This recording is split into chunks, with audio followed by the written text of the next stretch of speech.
What really happened with your host, Mike Rivero. The history the government hopes you never learn. Here is your host, Michael Rivero. And aloha, America. Welcome to our show today. And it is Thursday, September 7th, 2017. Sure happy it's Thursday. Sure happy it's Thursday. Sure happy it's Thursday. We have got a lot of stuff to talk about today. The phone lines are open, 800-313-9443. And quick little program note, the lovely Lady Claire will be joining us in hour number 3 of tomorrow's program. So let's just get right on into it. Obviously, Hurricane Irma is still uppermost on a lot of people's minds here. Unfortunately, you probably remember yesterday and the day before, I said that the predictive track had been shifting eastward. Unfortunately, that stopped, and as of this morning's predicted track, it looks like the center of the storm is going to go right up along the eastern coast of Florida, slightly inland to the south, slightly out to the ocean, more toward the north here, and then it's going to swing inland to Georgia. And I want to mention something. For those of you who are going to NOAA's website to get the course and track of the storm, you see these little line of dots in these circles in sort of a cone shape. And what you need to understand, that cone shape represents possible errors in the predictions. Okay, it does not reflect the size of the storm, and especially for all of our listeners who are down there in Florida, you need to understand Irma is a huge, huge storm. It is 400 miles across. That's the distance from Tallahassee to Miami. In other words, it's almost as big as your entire state. So even though the center of the storm is projected to go up along the eastern coastline of Florida, it is going to reach all the way across inland out to the western coast. So please, when the authorities tell you to evacuate, take it seriously. They know what they're talking about here. So getting on into it here, it is a monster storm here, and it's already causing a lot of problems. As you know, Elon Musk's SpaceX won an opportunity to do a launch for the X-37B robotic space shuttle. And up until now, it's been handled by United Launch Alliance, which is SpaceX's rival in privatized space. But Elon Musk convinced them to give him a try. Well, now, unfortunately, that launch vehicle and this robotic shuttle are right in the line of the center of the storm at the Kennedy Space Flight Center. So they're trying to figure out what they're going to do, whether they're going to try and launch early and beat the storm, or whether they're going to try and take it down off the launch pad and get it back into the protection of the VAB, which may not even be able to withstand the force of this hurricane. So it's a very, very tense situation. I remember many years ago, I think this was in the 1980s, and I was on a flight from Los Angeles into Houston, and we were racing the arrival of a hurricane, and that was one of the hardest landings. They did a flaps-up landing. They didn't want to take a chance of a microburst flipping us over, so the pilot just literally slammed that plane down on the threshold markings and hit the brakes, and that was kind of intense on that situation here. Now, Irma is already causing huge amounts of damage throughout the Caribbean. Apparently, they pretty much, the hurricane pretty much trashed the Princess Juliana International Airport on St. Martin. And it's just horrible. We're seeing all these pictures. Apparently, hotels have been smashed, boats tossed. Witnesses are saying literally cars were flying through the air as the hurricane passed on over. Now, the island of Barbuda, not to be confused with Barbados, but Barbuda is literally rubble. 90% of the homes on that island have been destroyed. So it's just been scraped off here, and it's just a horrible, horrible tragedy. Now, Hurricane Irma skirted Puerto Rico, didn't hit it head on, but still the power lines are down. 1 million people are without power. And everybody in Florida is starting to get really, really nervous. They were holding a press conference they're holding another one. The Key West mayor is basically saying we need to get prepared for this thing. The mayor of Miami Beach is saying this is a nuclear hurricane. Get out now. They've ordered mandatory evacuations of 100,000 people. And you need to leave now or you're going to get caught in traffic jams. And given a choice between being in your home, and hopefully you have a hurricane cellar, or being caught in your car out on the roadway when the storm hits. Obviously, being caught in your car when the storm hits, that is a bad thing.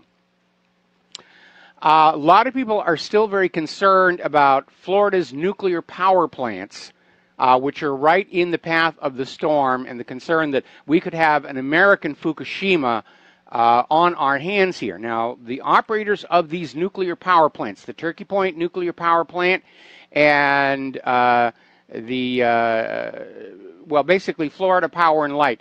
Basically, they've got these two nuclear power plants. They're sending most of the staff home, and they're basically tying everything down to prevent flying objects. But as of this point, at Turkey Point or St. Lucie Point, they have not yet made the decision to shut down the plants.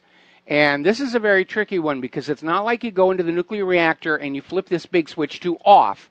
It's a very long, involved process to shut down a nuclear reactor in a way that does not cause damage from rapidly shifting temperatures inside those components. So they're still evaluating that, but as of right now, they have not made the decision to shut down those nuclear power plants. We're going to do a shout out now to our on-air affiliates just now rejoining our network. We're talking about Hurricane Irma, the damage that it's leaving. Now, a little bit of good news, it is starting to weaken. It's down to 175 mile an hour sustained winds in the eye, which is still terrible, but it's down from 185, and other estimates that were even higher. So maybe it's going to lose a little of its punch over the next few days here. A lot of people are still looking at the other two hurricanes. Hurricane Jose, it's now reached hurricane force, and Hurricane Katia, which is down in the Gulf of Mexico. Now, as of the last track I checked, Hurricane Jose is going to spin north. It will miss the continental United States, at least the southern states. That's as far as the track goes. Looks like it will give Bermuda a wide berth, which is good for those people as well. Where it goes from there, not sure. Based on past history, probably just continue up toward the northeast and spin out there over the ocean, which is a good place for it. Katia's track is basically impinging on Mexico, but it is causing a huge amount of wave action, large waves throughout that whole Gulf of Mexico as well, and the outer edge of its storm is reaching up into Texas as well. So it is a nasty, nasty event. And again, getting back to St. Martin, hotels have been flattened, houses submerged, shipping containers thrown around like Lego blocks.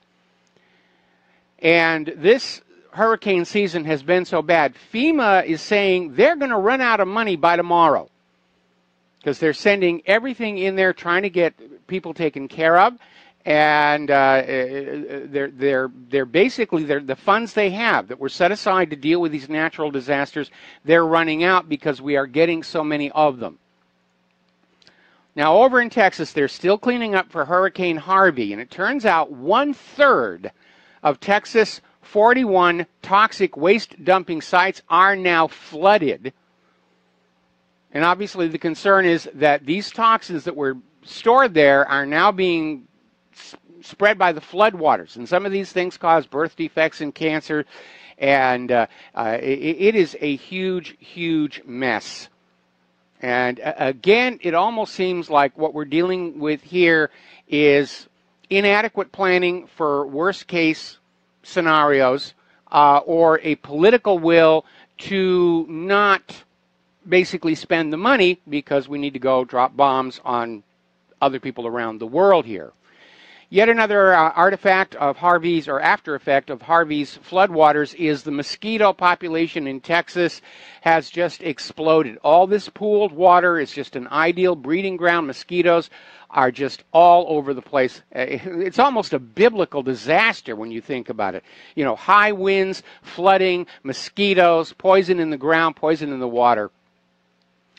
Now, over in the corporate media, they're out there pushing that Hurricane Irma is the most powerful Atlantic hurricane ever recorded, and see, it proves there's human-caused global warming is having a tremendous, tremendous effect. And as usual, the corporate media is exaggerating, because Hurricane Irma is not the most powerful Atlantic hurricane ever recorded. They pulled it into the Atlantic. because somebody reminded them that Hurricane Patricia, which was over on the western side of Mexico, was actually far more powerful. But basically, Irma is tied, a multi-way tie, for second place in terms of wind strength, but it lost out to Hurricane Allen, which had 190-mile-an-hour winds. And even more interestingly, Irma is down in 12th place in terms of the atmospheric pressure. Now, when they're talking about the pressure, they're talking about a pressure differential, which is why air is moving very rapidly from the high pressure area to the low pressure area. And Irma came in 12th place after Katrina was in 7th place, looks like here. So it's not the most powerful, but they're out there sensationalizing this hurricane. Here's the reality, though. Yes, we got these 3 nasty storms in the Atlantic, but overall, if you look at the chart for the last 140 years, the number of hurricanes hitting the U.S. has actually been in a decline. Yes, we're getting them clumped together right now, but even as carbon dioxide has risen, major landfalling U.S. hurricanes have declined. In fact, they're down 50% over the past 150 years. And so, again, they're out there trying to say this proves human-caused global warming, which is nonsense, because the computer models can't accurately predict the hurricane path a week from now, but the alarmist says, oh, we know what the climate's going to be doing 100 years from now. And again, everybody is trying to exploit Irma for their own political agenda. The other day, we came out, literally saw in the corporate media this idea that Irma was racist because it was aimed right at the black population centers of Florida and so forth and so on. Now we're seeing on Twitter where the anti-Trumpers are actually celebrating the fact that a lot of Donald Trump's own property is in the path of the hurricane and it's going to be wrecked, and huzzah, huzzah, racist Donald Trump is having his just desserts. Well, what about all those black people on all those islands in the Caribbean whose lives have been ruined? Do you celebrate that as well? Or you just do not care as long as you can get your digs in on President Donald Trump? And looking at the United States right now, we've got all these storms on the eastern part of the U.S., and they had flash flooding up in Massachusetts, and we still don't know if Jose might take a turn into the mainland, and we certainly know that Irma is going to go into the southeastern part of the United States, probably as a major tropical storm. But the western part of the United States is still dealing with all these horrific fires. There's literally smoke all over the western side of the United States, and it's just amazing. Now, the fires are out of control because budgets have been cut for fire prevention. Budgets have been cut for fire equipment. There was that ridiculous spurning of the offer of the use of the Russian water tankers because of this diplomatic crisis. They finally did get that modified 747-400 into service, and that's doing a lot of really, really good work. But again, the reason these fires on the west part of the United States are out of control is the budgets to maintain the fire break roads were cut. And the shrubbery started to grow over, and now the fires can leap over those fire breaks, and that's one of the reasons they're spinning out of control. The U.S. government has neglected the infrastructure of the United States of America in order to fund their war agenda, and it's coming back to haunt us right now. So you just think about that. The corporate media is still pushing this Russia-Trump collusion, or at least Russia collusion, and maybe we can't link Trump to it. But apparently over at Facebook, Zuckerberg is out there saying that, yes, Facebook conspired with the Russians to tank Hillary's campaign. And the issue is that somebody in Russia appeared to take out $100,000 worth of ads on Facebook. And that's Hillary's new villain. Oh, it was Russia and Facebook did it. Russia and Facebook did it. Now, when you look at the millions and millions of dollars Hillary's campaign spent, $100,000 really isn't a lot. But Zuckerberg is out there saying, yes, I was complicit. I am now repentant. I confess. That's ridiculous. All last year, Zuckerberg was clearly supportive of Hillary. So this is just another attempt to sell you on the idea that Hillary Clinton only lost because of Russia. because like most liberals, she cannot acknowledge responsibility for her own failings and weaknesses. As you know, Senator Menendez is going to trial for corruption. And his lawyer is basically trying every grandstanding trick he can. Apparently got into literally an argument with U.S. District Court Judge William Walls, saying that the trial needs to be postponed because Menendez has to vote on bills before the U.S. Senate. Now, there is actually merit in that argument because there is a law saying that when Congress is in session, nobody is allowed to impede with a senator or a representative that is on their way to do official business. And that law came about because of an earlier scandal where police were arresting representatives to try and swing the vote in the Congress. So there is a legal basis for that. But the judge got into an argument saying we can have the trial at the same time. He can have a recess to go for the votes, but we're not going to delay the trial. And they literally got into an argument. At one point, the judge literally told Menendez's lawyer, Raymond Brown, just shut up for a moment. So it's going to be a contentious trial there.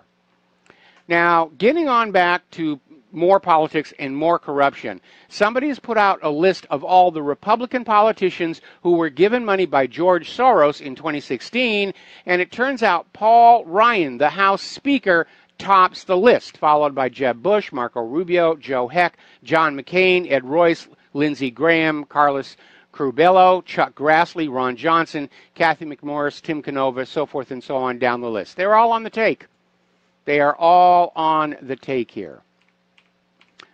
Meanwhile, getting on over to the IRS scandal. You know the IRS scandal. Oh, we lost the emails, we destroyed the hard drives, we fired the backup company, the dog ate the evidence, foot-dragging, stonewalling, and this air of we're above it all coming from the IRS commissioner doesn't obfuscate the fact that something appeared to be happening with the IRS targeting conservatives and conservative organizations to delay tax-free status, to simply harass them with demands for paperwork. But apparently the federal judge who's looking at this appears to be just as curious about what was going on. And so they're moving forward on that. And I'll tell you, they need to get Lois Lerner on that stand, because she's right at the heart of this attempt to destroy all the evidence and cover up what was going on. Remember what Richard Nixon said, it isn't the crime that does you in, it's that cover-up that follows. If there hadn't been any attempt at a cover-up, making it obvious something was being hidden, the Watergate burglary would have just been reported as city events, and it would have come and gone. Nobody would have paid attention to it. Nobody would have dug down and found out that those were CIA operatives in there. Now, turning over to the war zone, as you know, Deir ez-Zor has now been liberated from the U.S.-backed terrorists, and the corporate media is still trying to spin this as, oh, this is a terrible thing, we're lamenting, oh, the Syrian people have Syria back in their control, it's a terrible thing. Meanwhile, videos coming out of Syria are showing the Syrian people are just happy as all heck over the victory there. They're getting back control of their country, and you're not going to see that on the corporate media. They're still going to try and sell you the idea that the Syrian people are unhappy, the Syrian people are suffering under the evil tyrant Bashar al-Assad, and we have to go in and save those poor people. And again, if you go back and you study that history of all of these U.S. interventions, you will see that in no case at all did life improve for the people of the country that was being invaded, overthrown, regime changed. It always got worse because the country was being looted, stripped mined of its resources, its assets, its wealth. And no democracies resulted. That's another U.S. government excuse. We're bringing democracy to those people. Hasn't happened once. Not once. You get dictators like Pinochet and the Shah of Iran. That's what you get from a U.S. intervention. We'll be right back. And aloha, America. Welcome back to our show here. More news coming out of Syria. The leader of Al-Qaeda, al-Nusra, has been reported as being killed. Abu Nasibah al-Tunisi has been killed during fighting in Syria's Idlib governorate.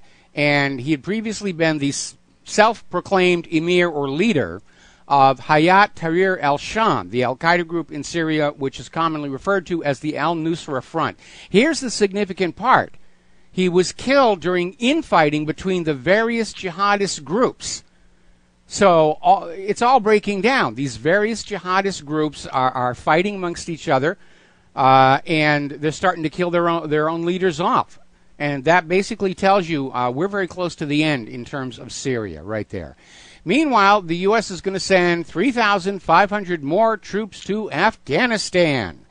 And again, what happened with the last surge? It failed. What happened with the surge before that? It failed. What happened with the surge before that? It failed. But we know this time, because we looked into our crystal ball, that we can do the same exact thing all over again, and this time we will get a different outcome. The problem with having the White House being run by this military triumvirate, if you will, is they will not hesitate to continue throwing money and your children into Afghanistan, not necessarily to achieve a victory, but to delay having to admit that they've been defeated there as well. Now let's turn down to Yemen, because that is just turning into a black stain, not just on the U.S. government, not just on Saudi Arabia, but on the human race as a whole. And there are some things that you need to know about what's going on in Yemen you will never find from the corporate media. The war in Yemen is not a civil war, which is how it's being portrayed. Civil war, like in the United States, our civil war, Americans fighting Americans for control. Or in the case of the Confederacy, just to get the heck out. What we have here is Saudi Arabia coming on in and making war on the Yemen people who did not want to live under the installed puppet ruler that the U.S. put in several years ago. So it is not a civil war. It's not even really a proxy war. As the U.S. becomes more and more directly involved, it's obvious who this is really behind. It's not a Sunni-Shia conflict. It is the people of Yemen who want control of their country back against those who want to usurp their authority, their sovereignty. Now, Saudi Arabia has always coveted political and economic control of Yemen. If you look on a map and you see where they are and they share a common border, Saudi Arabia wants access to that territory and to that coastline. Would give them a lot more leverage in the region. And it's just a horrible, horrible humanitarian nightmare over there. I mean, the blockade is killing more people than the bombs. And then we have the cholera outbreak, which I'm not entirely convinced this is a natural outbreak, because it seems most concentrated in the areas where the conflict is the greatest, the most intense here. And so far, the United Nations and the international community have done nothing to help the people of Yemen, other than with their mouth. They're always out there saying, oh, yes, it's a terrible situation. It's a terrible situation. We here at the United Nations think this is a really, really bad thing. Really? What are you doing about it? Now, Israel seems to be escalating their interest in Syria as well. Apparently, an Israeli plane struck Syrian positions in Hama province, killing 2 servicemen. This is technically an act of war. Israel has no business being in there. And apparently, the Israeli Air Force also bombed the scientific research facility in northeastern Tartus. So they're just going on in and they're just bombing things. That's an act of war. Netanyahu is in a panic. He backed the wrong side in the Syrian conflict, and now he's stuck with it. What is he going to do? Start a war between Israel and Syria and try and get Bashar al-Assad himself? We'll be right back after these few words. And aloha, America. Welcome back to our show here. We're talking about how Israel seems to be wanting to ramp up the war in Syria all by themselves. And Israel is now saying that this research lab that they bombed was part of Syria's chemical weapons capability. Well, there's a small problem with that. Israel can't prove that there were chemical weapons at that facility because that facility and every other facility in Syria has been inspected. ever since Assad surrendered his chemical weapon arsenal. Israel's just going on in and trying to kick up the Syrian war all by itself. And, of course, you know who they're going to expect to mop up the mess they're going to make, and that's going to be the United States of America. All righty, now, getting on over here, Israel has just announced they're going to have yet another expansion of their largest settlement in East Jerusalem. And it's an arrogant thing for them to say, because if you get past the flowery language, what Israel is saying is, yes, we're going to steal more Palestinian land and put homes on it for our people. And again, these settlements are illegal under international law. The United Nations has passed all these resolutions against Israel for its behavior. The ones in the Security Council are inevitably vetoed by the United States. So Israel just gets to keep on doing what it wants to do.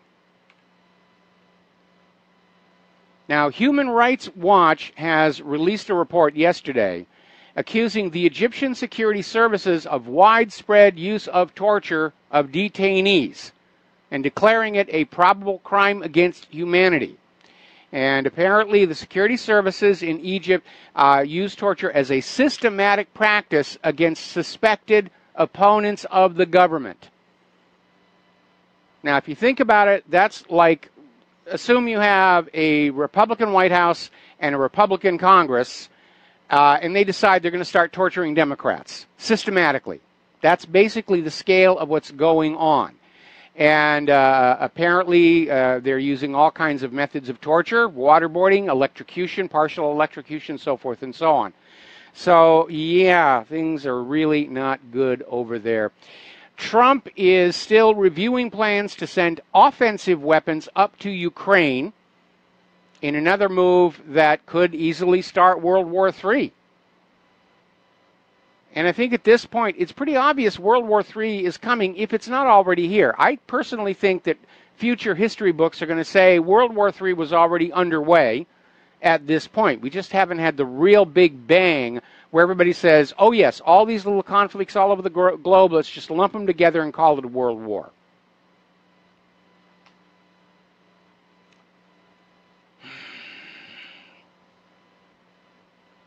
I agree for the human race, I really do. And obviously, along with this arming of Ukraine, it puts further strains on the relationship between the United States and Russia. There's an article that came out of Russia today called Bullhorn's Freefall. It asks, how low can the Russia-U.S. relationship go? At this point, it is anyone's guess. But at this point, Donald Trump's call for better relations is now dead in the water. And yeah, that was one of the things I liked about him when he was campaigning last year. Let's stop all this warmongering. Let's pull back and take care of our country. Let's make America great again. We don't need to run our country by looting and pillaging and plundering everybody else's country. Let's go back to being friends with Russia and China. And that would have been a really good idea, because in the middle of all this nonsense about diplomatic facilities and weapons to Ukraine, the U.S. is still having to buy rocket engines from Russia. And the negotiations, as you can imagine, are a little bit intense. Now, a United Launch Alliance delegation is visiting the rocket engine manufacturer in Russia, trying to buy 5 RD-180 engines. And apparently they have been engaged in these talks for over a year, trying to get a contract signed. And the sad reality is the United States has lost much of that technology that we created during the Apollo missions to the moon. We just let it go. We let other countries take over the manufacturing. The people who really know how to make it work went to those other countries. They were very valuable people to have. We've had a brain drain in this country for most of this millennium. The people who know how to manufacture, the people who know how to make all this stuff work, they've been lured away by a promise of better living conditions in these other countries. And they've gone. They've absolutely gone. We can't make those rocket engines ourselves anymore.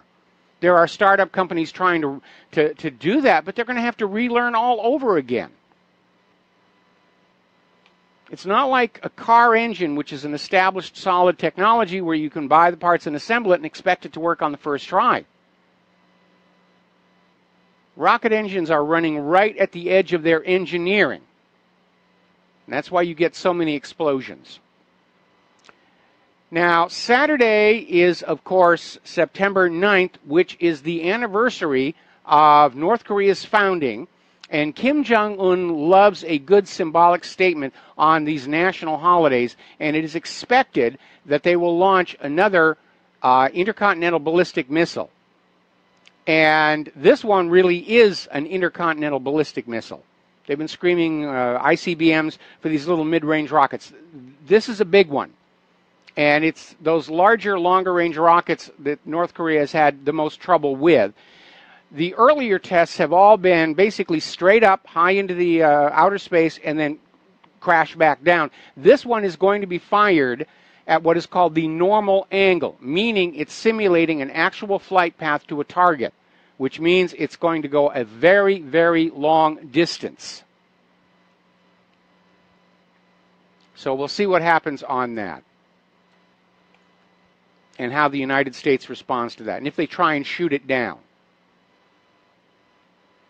Now, the U.S. Army is now preparing forces in South Korea for a weapon of mass destruction attack. Apparently, the Army wants their forces deployed in South Korea to train for a potential attack with the use of hazardous materials, which could be radioactive or chemical. They're almost telegraphing there's going to be a false flag to get this thing going. And here's the important part. The United States government understands they will never have the support of the American people unless something happens to convince the American people that the other side has started hostilities. That's been the pattern all along. Let's load up the Lusitania with smuggled weapons for Britain and send it without military escorts into an area where we know the U-boats are. They'll sink it because they know it's full of weapons. And then we'll claim, oh, innocent Lusitania passengers, they're the bad guys, we're the good guys, and we're off to war. That's how these things work. Franklin Roosevelt spent pretty much all of 1941 goading Japan into the attack on Pearl Harbor, and they knew it was coming. Then they pretended it was a surprise attack, those dastardly Japanese. They dropped the blame for Pearl Harbor on Admiral Kimmel and General Short, who did not deserve it, and they were disgraced. They were posthumously returned to rank, which I don't think makes them feel any better about it, given my views about afterlife and so forth. But that's how the U.S. does it. They need something to happen that's going to convince the American people the other side struck first, or the other side did something so horrible that we have to just throw our money and our babies on the designated enemy's bayonets.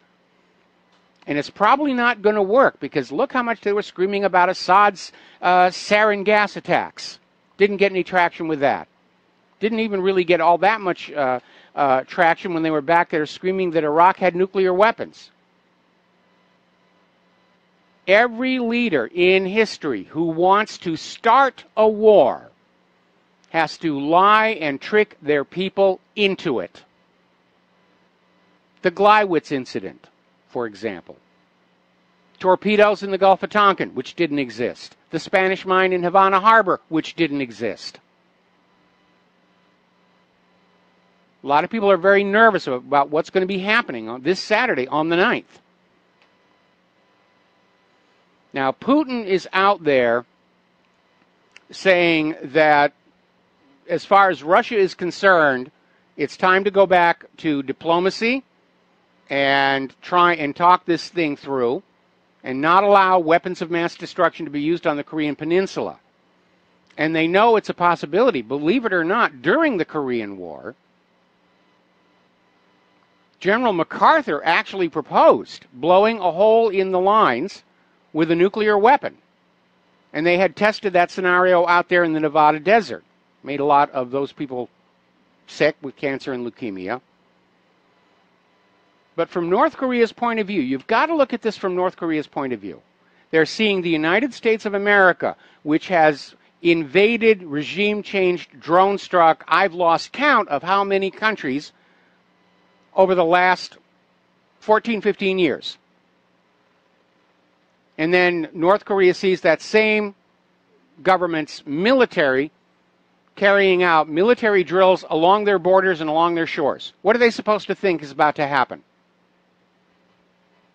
So yeah, there's going to be a rush program to create a deterrent, to send a message to the United States of America, do not invade us, or you will pay a very stiff price for it. Now, unfortunately, with everybody focused on North Korea, people aren't paying attention to what's going on in the South China Sea. China is building up their forces down there. More assets to those man-made islands that they built down there. More naval forces are now down there patrolling to ward off these U.S. warships, which are continuing to violate what is China's territorial waters around those islands. Remember, back at the end of World War II, when the United States government signed the Cairo Convention, it agreed those islands belong to China. And it's another reminder, the United States government does not keep its treaty obligations.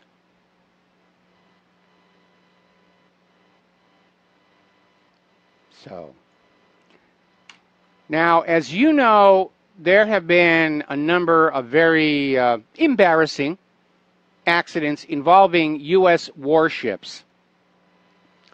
And it's prompted, finally, a long overdue investigation. And the investigation is showing that there is a serious lack of readiness and safety in the Pacific Fleet. And apparently more than a third of the warfare training certifications for the Navy's Japan-based destroyers and cruisers expired last June. That's a 5-fold increase from 2 years prior. Now, basically what it is, the military, you have to constantly recertify that you are ready to go and do what you're supposed to do. There's constant testing. That's a major part of these drills, is recertification that you are combat ready. The most difficult of all, of course, are those carrier pilots. They have to constantly be recertifying that they can do a carrier landing. They can do a carrier landing at night. If they go too long without doing one in the normal course of business, they have to go back and requalify. But apparently, the Government Accountability Office found 37% of the Navy's destroyers and cruisers in Japan had expired their training certifications. They're not getting enough training out there. And that really, to me, explains what happened with these two Aegis ships that wound up ramming and being rammed by these cargo ships. They're under the command of officers who apparently have not been taught that there is a hierarchy of rights of way, and these giant cargo ships and tankers are at the very top. Now, maybe these commanders of these U.S. warships just assume we're at the top here. They'll get out of our way. They can't. Some of these ships can take as much as 5 miles to slow down to a stop. And that's why they're at that top of that hierarchy of rights of way. Now, I'm not calling myself a sailor, but I have spent quite a bit of time in my youth with a deck under my feet and canvas overhead. Actually, it was Dacron. And you got to know the rules. And it's just amazing that it appears our warships are being commanded by people who don't know the rules of international shipping and rights of way. It really is a very alarming situation. Alrighty, let's get into the economy here.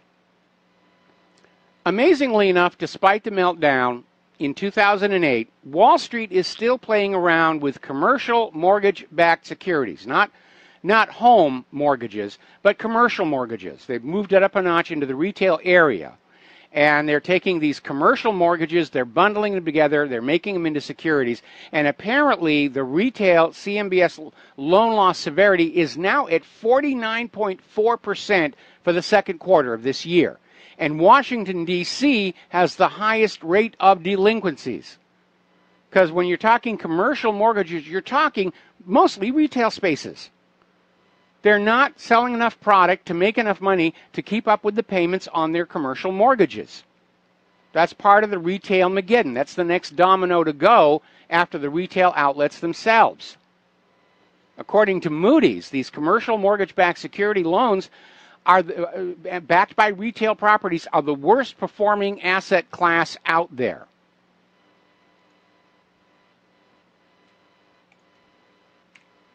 You cannot run an economy on debt forever. And I think the U.S. economy is just about out of time. Now, over in Dublin, Pfizer was planning a major plant expansion for one of their pharmaceutical manufacturing facilities.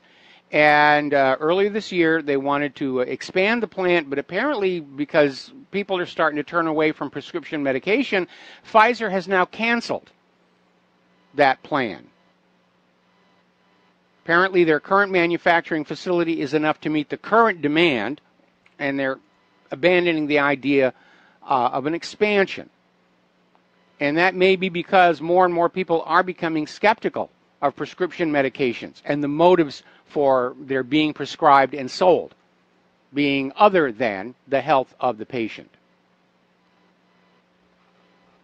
So we know that department store sales have gone deep south. The debt-fueled auto boom is about to bust. We were in Sam's Club yesterday. The Christmas stuff is already out.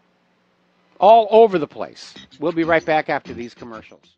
And aloha America, welcome back to our show here. And we're talking about the economic news as we come up on the top of the hour here. We're seeing, I guess as a warning, coming out of Investment Watch blog, that all the indicators are pointing toward something about to let go. The article starts with brace for market turmoil in September, which we're already seeing. It's a very volatile market. And let's see what the Dow ended up at. Dow ended up apparently in the red. Same for the S&P. NASDAQ just barely in the green. The stock market is beginning to stutter despite the best efforts of the plunge protection team. And we know the stocks are overvalued because of all this manipulation.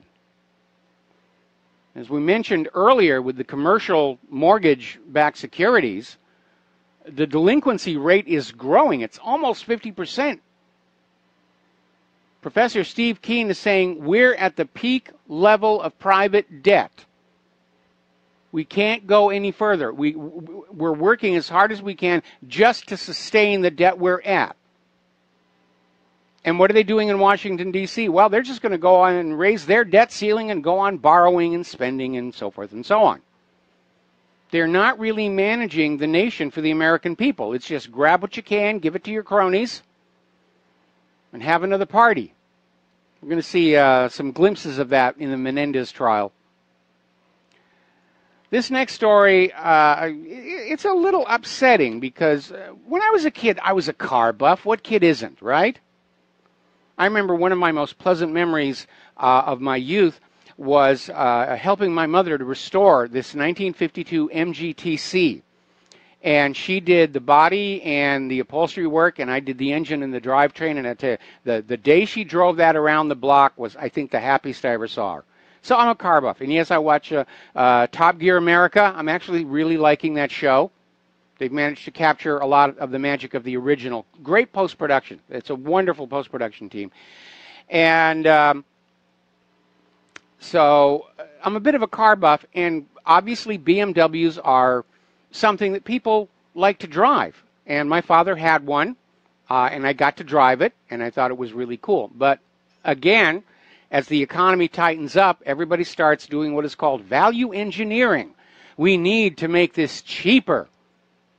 Even though it's a high-end car and people are paying lots of money for it, we need to make it cheaper to stay profitable, to pay all the taxes and regulatory compliance fees and tariffs and the rest of it. And so it was a little upsetting to see this story coming out of New York, where apparently a BMW engine just burst into flames in Cobble Hill. And according to the Fire Department of New York, this is starting to be a common occurrence with BMWs and other European vehicles. Now, Daniel Loza, who, well, we'll take this on the other side of station identification. And aloha, America. Welcome back to our show, hour number 2. The phone lines are open, 800-313-9443. We've got a couple of callers waiting on the line, but before we get to them, finish up this story from hour number 1 about this BMW spontaneously bursting into flames. The people were just driving down this street. They weren't abusing the car, and all of a sudden it bursts into flame. And Daniel Loza, who's a New York Fire Department employee for 14 years, says that it's actually becoming quite common. And the problem is that in order to save money and lower the cost of making the cars, a lot of components near the engine that used to be made of metal are now being made of plastic. And if the engine gets too hot, the plastic can burst into flame. Now, that is a major, major engineering failure. And I'm wondering if maybe the original designers specified a plastic that could withstand the heat, and some money junkie above them said, no, we can make it out of this cheaper plastic, and we'll make more money. But it's very alarming when you see these cars that have had such a sterling reputation over the years. All of a sudden, they're just as junky as American-made cars. Now, before we take our phone calls, quick update on what's going on with the hurricanes. Hurricane Irma track prediction remains the same, skirting along the eastern shore of Florida. Jose, however, their predicted track is now shifting back to the east, and now, unfortunately, it does look like it is headed toward Bermuda. So we're going to be keeping an eye on that as well. Okay, let's take some phone calls. Terry in Oregon, aloha. Welcome to the show. What's on your mind? Hey, Mike, what do you say to somebody that says either Trump was a shill in the beginning for the deep state and he was deceptive, or he went up against the deep state and he realized he couldn't win, so he decided to cave in? I think it's the latter. And again, I go on back to the fact that we know the head of the CIA lied to Donald Trump, claiming the CIA had hard evidence that Assad gassed those people at Idlib. And we know the story didn't make any sense. There was no motive for Assad to do something that's stupid, and he does not, in fact, have any more chemical weapons. So if Trump is surrounded by these advisors he thinks are professionals that he can trust, and they're all lying to him, then they can basically steer him in any direction that they want. And that's why he replaced a couple advisors already, right? Well, he needs to replace them all. He needs to get rid of these insiders, these people who spend all of their life inside the Beltway or inside the military-industrial complex. There are talented people out here in this country who have all the skills necessary to do the job that needs to be done in that executive office building. And he needs to start bringing those people in, people who don't have compromising connections with the Clintons or the Bushes or the CIA or NSA or the FBI, because the deep state is trying to protect itself. And so everybody who's got a connection to that deep state, they're going to do what is in their own self-interest, which is to keep Donald Trump deaf, dumb, and blind as to what's really going on. Exactly. You know, yesterday you mentioned that Egypt is going to join the BRICS. Yes. Well, 4 other countries were invited in by China. One was Venezuela, and I think Turkey was, and I forget the other 2. But, you know, that's why they're so panicked. You know, I mean, they want to get this war going with North Korea so they can take over North Korea, and they're on China's border, and they're on Russia's border, but neither one of those countries is going to accept it. No, we're already seeing South Korea is pivoting toward Russia and China. Everybody's abandoning the United States here. That's why they're desperate to trying to get into Venezuela. If Venezuela joins with BRICS, then about at least half of their economic problems are going to go away immediately. Because the United States has been conducting economic warfare against Venezuela going all the way back to the attempted coup d'etat against Hugo Chavez. And so, yeah, right now the U.S. war agenda is in serious, serious trouble. They're about to get kicked out of Syria. They can't make any headway in Afghanistan. The war in Yemen is being seen as a humanitarian disaster authored by the U.S. government. So this is definitely not going according to the plan. And South Korea wants to start talking to North Korea, and they didn't like that either. So South Korea said, hey, we'll just go to China and Russia. Yeah, well, again, the more the U.S. imposes sanctions all over the world, the more these countries are going to drop involvement in the U.S.-centric Western financial system, and they're going to go with BRICS or the Shanghai Cooperative or the Asian Infrastructure Investment Bank or these other parallel groups that are coming online now. Because these other organizations are not trying to use their being a hub of an international financial transfer system in order as a tool of foreign policy. Well, the only thing we can hope for is the people in charge of the deep state don't go crazy and start launching nuclear weapons because they know we're going down. They could. That is a real danger. That's a real danger. All of our futures are in the hands of whichever world leader is the least mentally stable. And frankly, most of them would look really good in a straitjacket at this point.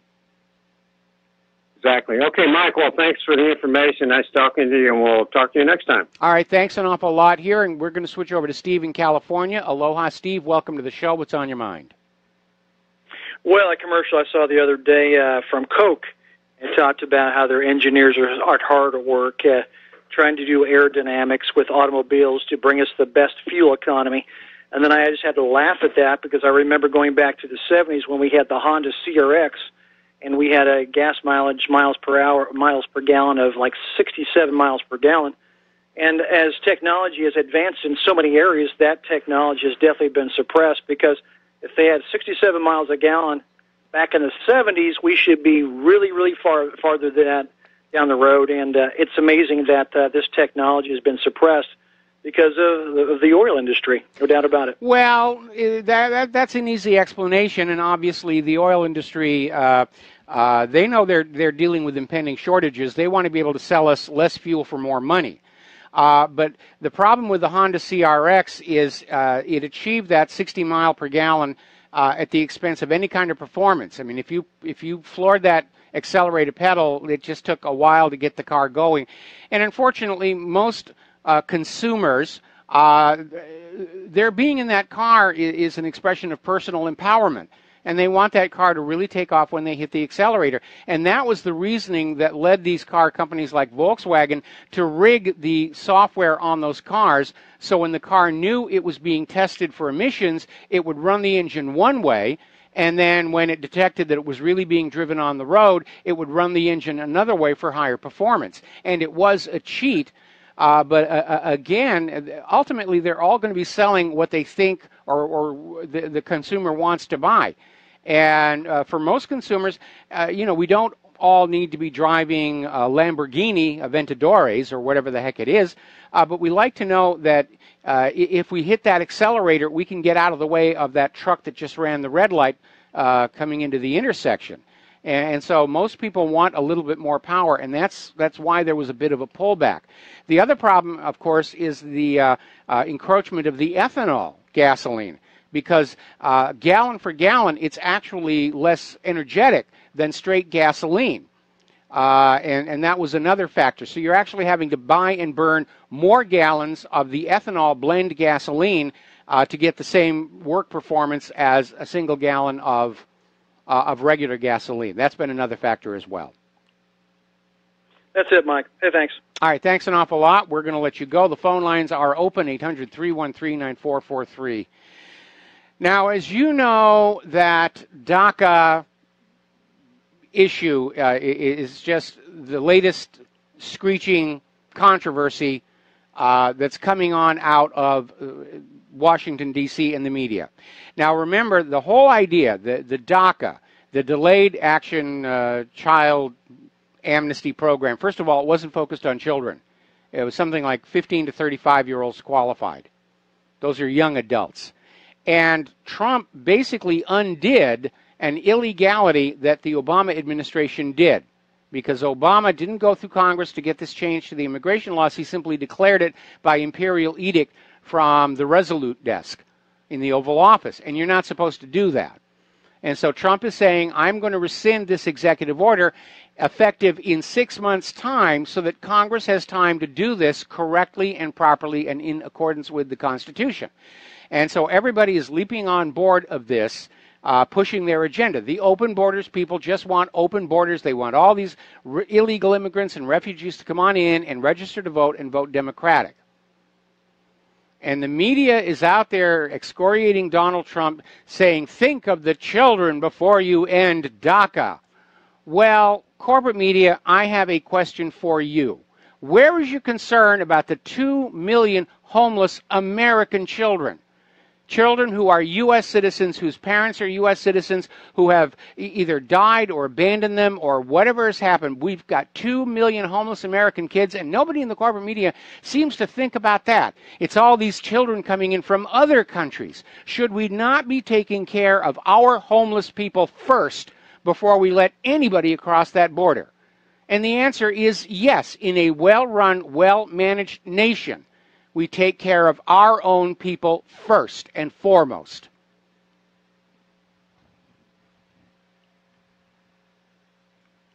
So we're going to go back to the phones here. Dustin in New Jersey, aloha. Welcome to the show. What's on your mind?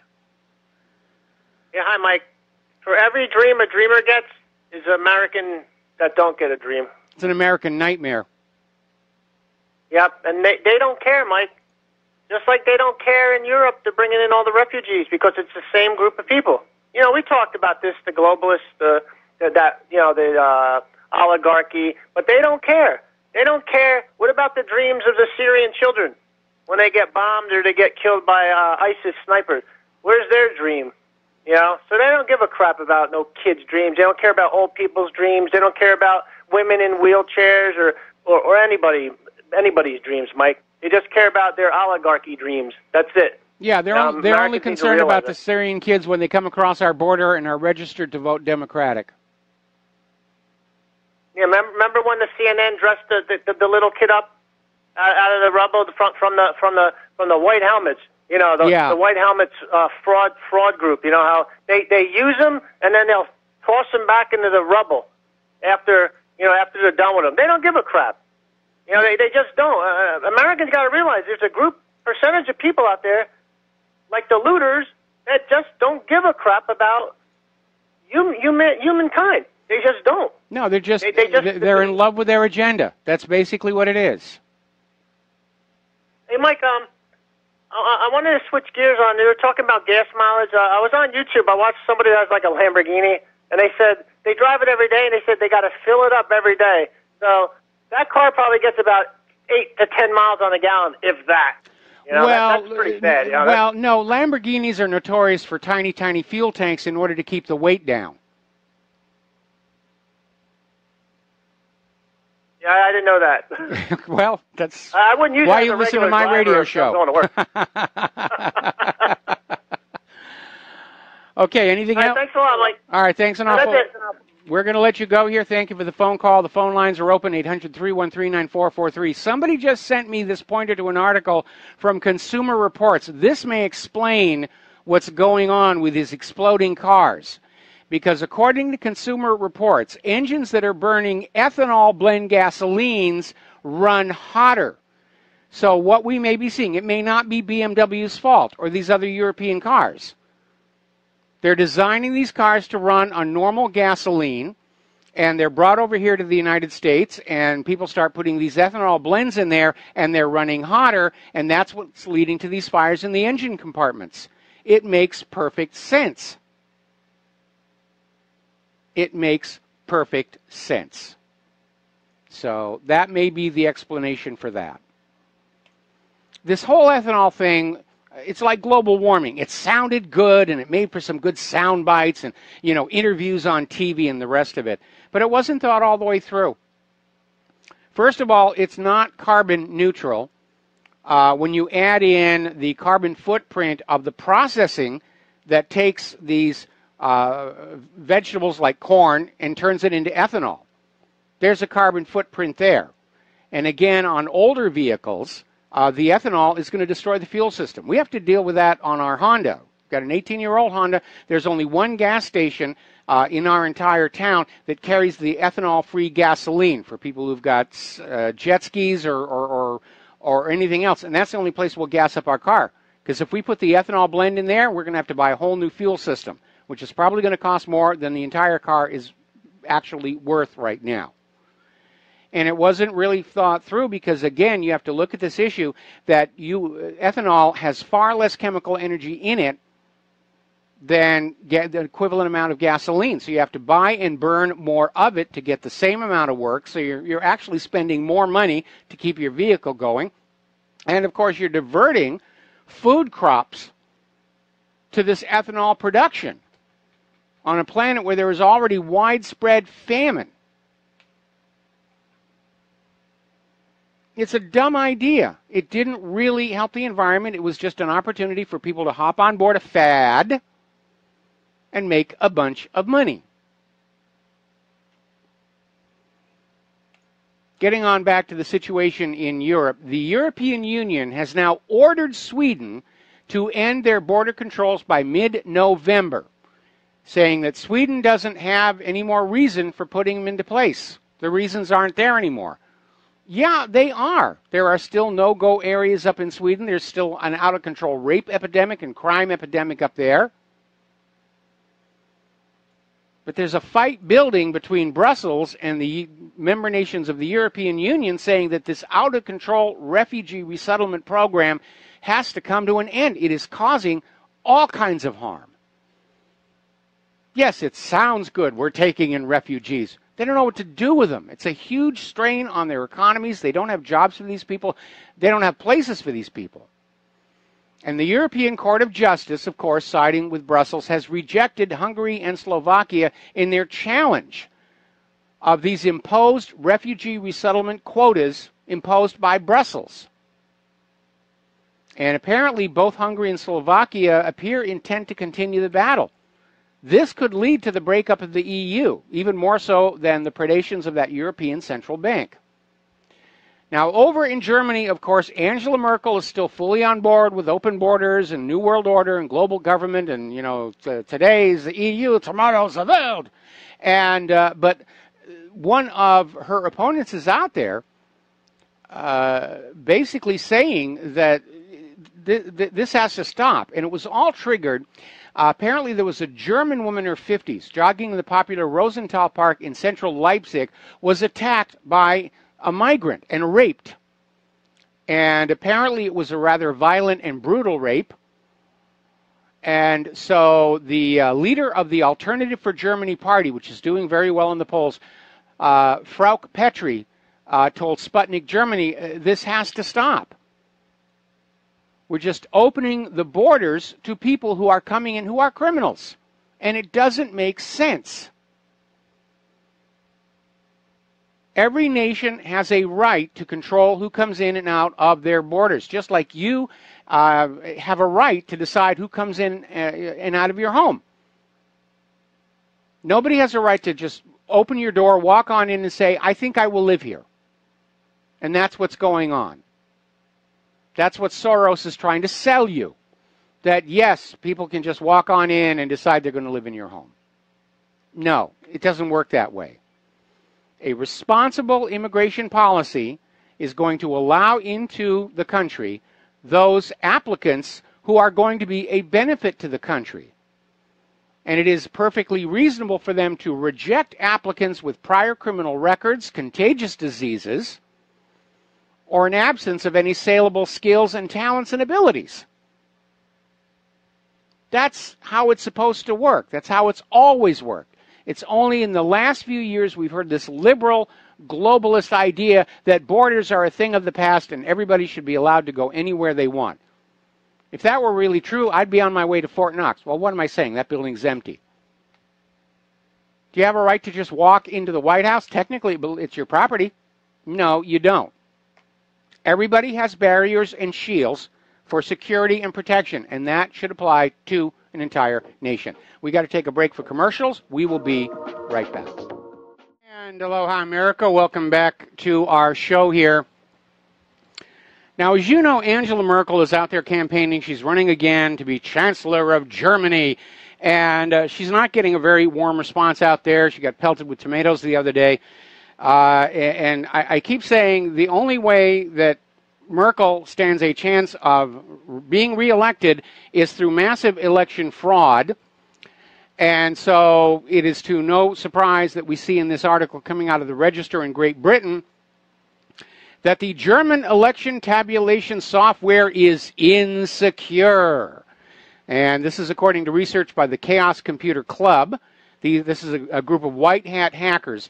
They found multiple vulnerabilities and security holes in the German national voting software. And the findings were released by the group just weeks before the vote, which is on September 24th. And so, yeah, that's how Merkel is going to cling on to power. The same way that Hillary thought that she was going to steal the White House. Massive election fraud.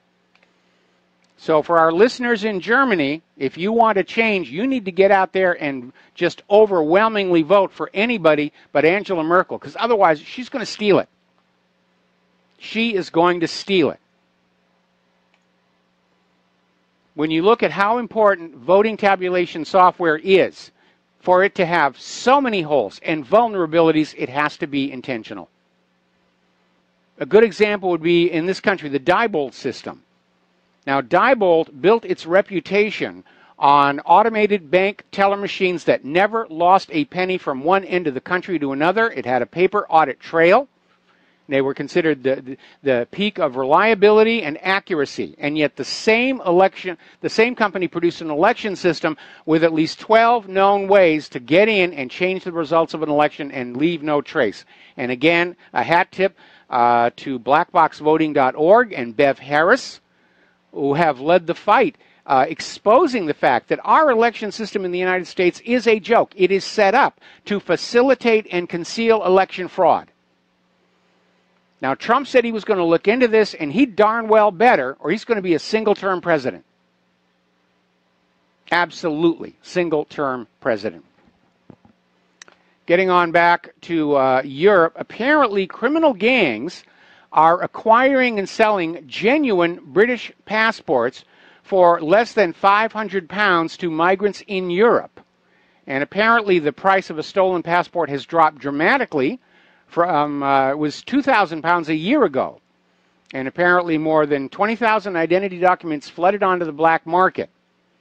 So the law of supply and demand, too much supply, too little demand, we're not exactly sure which. But yeah, that's why people like to steal passports. And then they'll change the photo, and that will be that here. Now, over in Spain, and in defiance of protests from Madrid, the Catalan Parliament has passed a law to hold an independence referendum on October 1st. And the referendum will simply ask Catalonians whether or not they want the Spanish province to become an independent country in the form of a republic. And those Catalans had better be on the lookout for more election fraud, because we saw it was wide open. They weren't even trying to hide it during the Scottish independence referendum.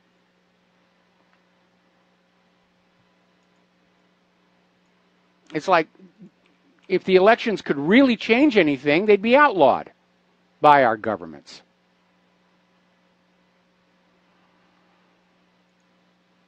Now,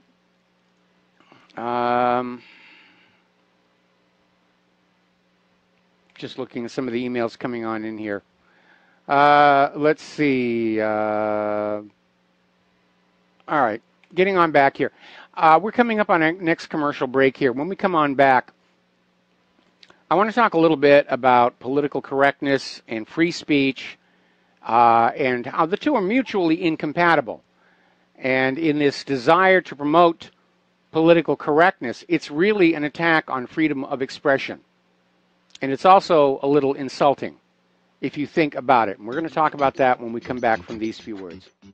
And aloha, America. Welcome back to our show here. And Representative Anthony Brown is announcing plans for a bill that will punish hate speech at universities.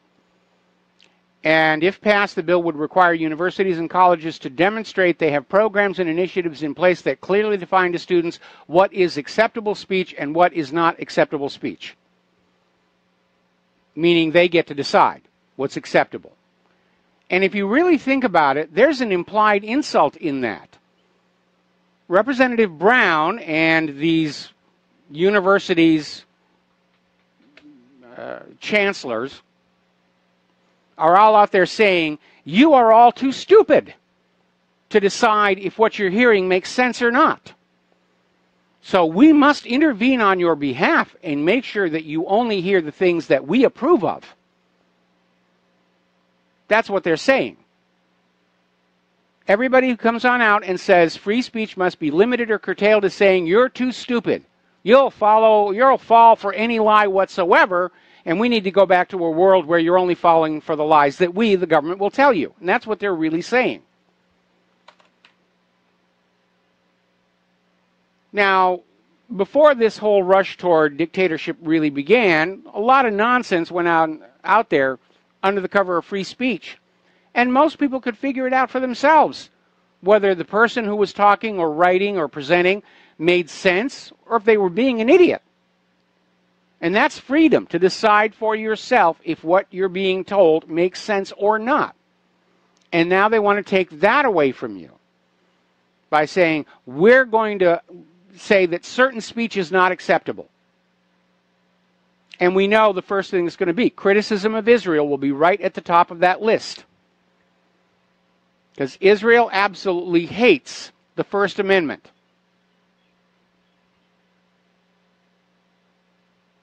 All tyrants and dictators do. And look how many people are jumping on board with this thing. Oh, we've got to curtail unacceptable speech. Well, you either have freedom of speech or you have government-approved propaganda. There's no gray area in the middle. That's it. I prefer to live in a nation where we have freedom of speech. I don't want to live in a nation that has permitted speech. I'm a smart man. I can figure out for myself if what somebody is telling me makes sense or not. You're all smart people. You listen to this show, you're smart enough to figure out if what you're being told makes sense or not. We have these people like Representative Brown are standing up and saying, no, you're all such children. You're all so naive and gullible, and you're really such fools. We have to decide for you what you will hear and see and read. And that is an attack on our Bill of Rights. Now, Congressman Dana Rohrabacher, as you know, had a meeting with Julian Assange. He is still trying to break through the palace walls surrounding President Trump to get a meeting with him, saying that he has 100% proof Russia did not hack the DNC emails or Hillary. Trump needs to know that. In fact, that story is on the front page of whatreallyhappened.com. Those of you with Twitter accounts, copy it off and post it to the real Donald Trump's Twitter stream. I don't know if Donald Trump even reads his own Twitter stream or not, or if it's filtered before it ever gets to him. But he needs to understand that there is evidence out there Russia had nothing to do with the leaked DNC emails.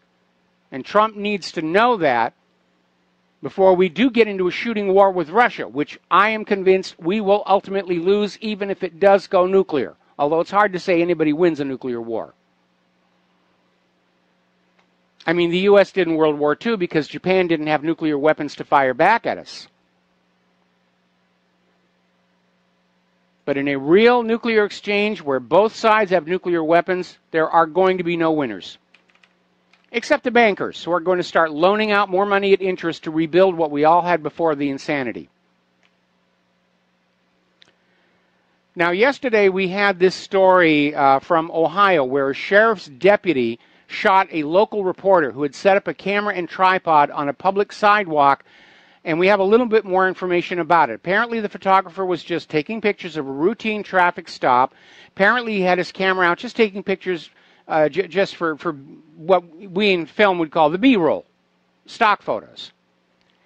And apparently this is a small town where everybody knows everybody, and apparently the photographer who worked for New Carlisle News and the police officer were actually friends. And the officer looked at the camera and tripod, assumed it was a weapon, and shot him. Now, the photographer has survived. He's expected to recover. But again, you have to wonder, what are police officers being taught where this guy drew down on his friend and fired without hesitation? Was he on prescription antidepressants? Was he a graduate of one of these private Israeli security firms that more and more are teaching American police to treat the American people the way the IDF treats the Palestinians? Now, yet another invasion of our privacy has to do in this facial recognition technology where they're out there, where they want cameras just watching our faces and identifying who we are. It's sort of like Minority Report, except they're doing the face instead of the retina. And once again, they've had a test, and once again, it has come up short. Apparently, over in Britain at Notting Hill, they set up a testing ground for a police facial recognition system. And apparently, it drew 35 false matches. And they actually arrested one person that the computer insisted was this known criminal. That turned out to be erroneous. Complete bust. Not a single real criminal was found. 35 false positives, one bogus arrest. I hope the guy sues. And here is another reason why facial recognition system is totally unreliable and should never be allowed as evidence in a court of law. Over in Georgia at the Department of Motor Vehicles, they run on facial recognition. And so this Alicia Kennedy showed up to sign up for a driver's license, and everything went just fine. Then her twin sister, Alessin Kennedy, tried to apply for a driver's license and was refused because, after all, she's already in the system.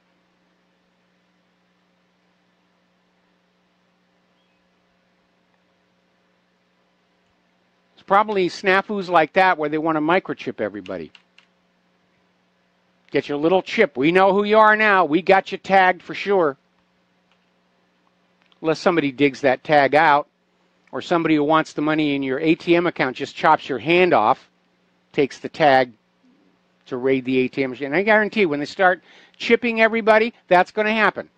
Criminals will literally dig the chips out of people to access their money at the bank. We're seeing more and more draconian, if you will, behavior by schools in regards to the uniforms. And one of the reasons for the push for uniforms is, again, it suppresses individual identity. You all look the same, you are all the same. Nobody's allowed to be different. Nobody's allowed to have style or anything like that. And a lot of it is getting kind of silly. We're turning into a very repressive society. So apparently, this is over in Great Britain. And apparently at the Winsford Academy in Cheshire, the school turned away girls on the first day of term who were wearing skirts but not tights. And apparently the school dress code is you can wear a skirt, but you also have to wear tights to protect your modesty. The only other option is the girls have to wear black trousers. And some of this is PC-ness. Some of this is trying to respond to the out-of-control refugee sexual assault program. But apparently, and again, this is coming from Great Britain, apparently there's a school that requires you not only to buy a uniform that comes complete with essentials such as ballet shoes and an art smock, but apparently you have to buy it from an approved store. And if you have the required uniform but it's made by the wrong store, you will be sent home. In other words, it's another scam. And I'll give you an example of how that works here in the U.S. As you know, I worked in the film industry for a lot of years. A lot of struggling actors and actresses are trying to find an agent. And one of the things that you have to have is a book of photographs. Hopefully stuff you've done on stage, photos taken when you've done commercials or whatever. But when you're just starting out, all you have is a portfolio shot by a photographer. And if you start to get an agent, the first thing the agent will say is, you need a new portfolio of photos, and you will go to my friend, the photographer over there, who usually charges an arm and a leg for a new book. And it's kind of sort of a nudge, nudge, wink, wink scam of getting more money out of these young up-and-comers. And it doesn't matter how good your portfolio is. Could have been shot by a master photographer. You have to get your portfolio photos from the approved photographer. It's all about gouging more and more money out of people. Now, apparently over in Washington State, there's this restaurant called the Buzz Inn Steakhouse in Maryville. And according to Cairo 7, there was this situation where there was this woman who was pregnant with twins, was refused service at the restaurant. The waitress said that her crop top violated the no shoes, no shirt policy. Now, her upper torso was covered, but her very, very large, full with twins belly was bare, and the waitress said, "You cannot eat here." I think that is completely ridiculous. This is a pregnant woman. You make allowances. You help them in. You sit them down. You don't just say, you know, your pregnant belly is a shock to our community values and our dress code. Please get out of here. We really have lost our humanity in this country in the quest for political correctness here. We've been talking about the Southern Poverty Law Center, and apparently actor George Clooney has just written them a huge check for a donation to promote their particular brand of hate. We don't know where that money is going to go. But apparently, according to this article from Weekly Standard, the Southern Poverty Law Center invests almost 20% of its endowment fund in offshore equities and other investments. And right now they have $69 million parked overseas. It doesn't sound like it's a charity to me.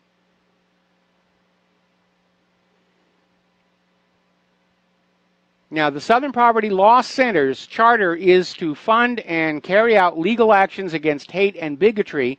If you actually look at their bookkeeping, they actually go to court very, very little. The money is just coming on in, and it goes out to salaries and various other things. It's another scam. And the Southern Poverty Law Center is one of Israel's great friends in the United States.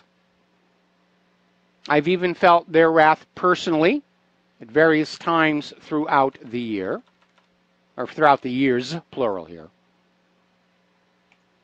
It's just part of the propaganda machine. Thou shalt not speak ill of Israel, no matter what it does. Well, this is a news website, and this is a news radio show. And when Israel's government does something tacky, it's going to be reported on. And you're not going to discourage me by saying it's just being anti-Semitic, because that's like trying to dismiss criticism of the Nazis by saying you just hate the German people, don't you? And it is ridiculous. Now, getting into the world of computers, everybody's out there, you know, trying to figure out what we're going to do for the hurricane. And apparently there is a digital walkie-talkie application has become the top downloaded app. It's a free download in both Apple's App Store and the Google Play Store, and apparently it is the main communications tool being used by the Cajun Navy, Harvey rescuers in Houston. Apparently over 1 million people have downloaded the app and signed up in the last day, most coming from Puerto Rico and Florida. Now, that's all well and good, but unfortunately, you need to read the fine print. There still has to be Wi-Fi or cell phone connectivity in the area where you're using the app. And when you're dealing with the aftermath of a disaster, you can't guarantee that. So, one of the articles that we put on up at our website today, and you might want to take a look at it, especially if you're living in Florida, 10 apps to help you prepare for, respond to, and recover from a natural disaster. And what they're talking about are apps that are internal to your phone, that will do what they're supposed to do without needing to be connected to the cloud. See, it's when you're in a natural disaster like a hurricane and cell communications are down that you realize the main problem with the cloud. Your data is not available to you because it's not in your device. It's off in the cloud somewhere, and it's unreachable until cell service is restored, and who knows how long that's going to take. So most of these apps are things that put all your medical records in one place with an easily recognized logo, the Medic Alert logo, your blood type, medical allergies. So if you are unconscious and you're found and they got your cell phone, they'll be able to read out all of this information and not give you something that you're seriously allergic to. Some of the other apps include first aid, American Red Cross first aid apps. And again, this is a general first aid instruction book that is internal to your device. It does not require cell service. Others are, let's see, there's a mapping application that will work with your GPS. And unlike most GPS systems that, again, have to go to the internet to download the map, you preload this one. It's called maps.me. You preload it with a map of your immediate area. So you'll be able to see where you are without being able to reach Google Maps or Navigon or any of these others. That is actually pretty hip. I'm probably going to get that one myself. Finally, there's Google Trusted Contacts. Set up a network among your friends and family. That one, I think, unfortunately, requires access to the net. Another one that makes sense having, but again, requires access to the cell network is called the Red Panic button, where you can basically create a list of email and text message contacts. You can have a pre-written message, and if something happens, you just hit that red button saying, help, help, I'm going to jail, call a bail bondsman, and everybody will get that message. Lifeline now has an app. Again, that one requires cell connectivity. The Offline Survival Guide, again, internal to your phone. FEMA has an app out now with all kinds of helpful information. And another app called Reunite that helps speed up the process of finding friends and family following a disaster. We'll be right back after these few words. And aloha, America. Welcome back to our show here. And I think if you're a prepper, and pretty much everybody ought to be these days, one of the things you might want to consider is getting some radios, because everybody has a cell phone and it's always there and it's always working. And the idea that you could all of a sudden find yourself cut off from cell phone service in the wake of a natural disaster, it's going to happen. It's going to happen. And so if you have a large family and there's a possibility that you're going to have to be separated, you can go and you can get these two-way radios. Believe it or not, this one I've got right here in my hand, and I apologize to the non-BAM user people. I actually got this at Radio Shack. I'm sorry, not Radio Shack, Toys R Us. Radio Shack's gone out of business. I got this at Toys R Us, and it's actually a very nice unit. It's waterproof, and it says right on the front of the package, it will reach 30 miles over flat, open ground. Now, the way it works, there is a set of channels that are in this, and half the channels are operating at low power, so you don't need a license to use them, but it doesn't have much range. The high-powered channels require an FCC license, which is not at all difficult to get. It's a General Mobile Radio Service license, and you'll get a set of call letters that you have to mention once per broadcast. And this will give you a means of communicating with somebody that has to be away from you at a time when the cell phones do not work anymore, because that's a reality you're going to be dealing with. I'm sure there's probably a lot of people in the aftermath of Hurricane Harvey are out there saying, my cell phone stopped. I don't understand what's going on.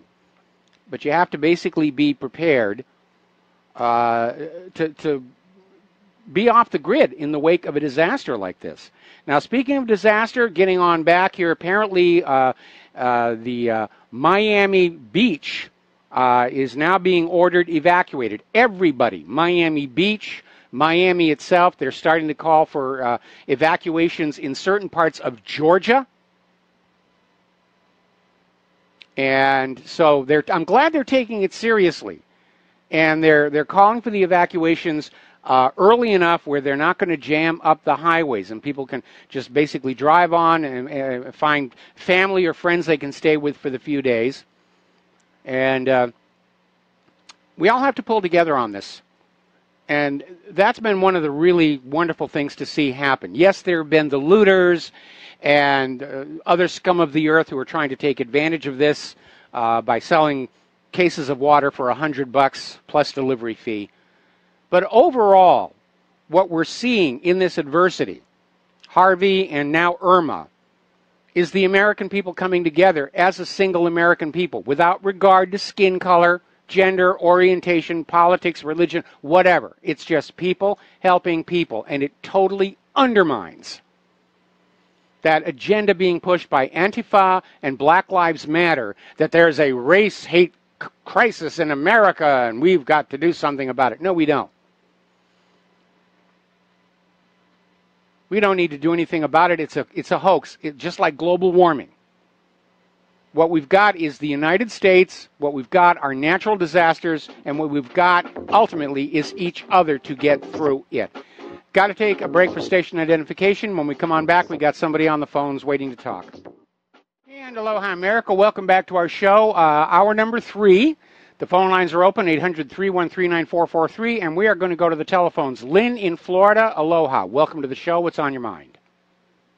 Hi, Mike. I'm here in Tampa.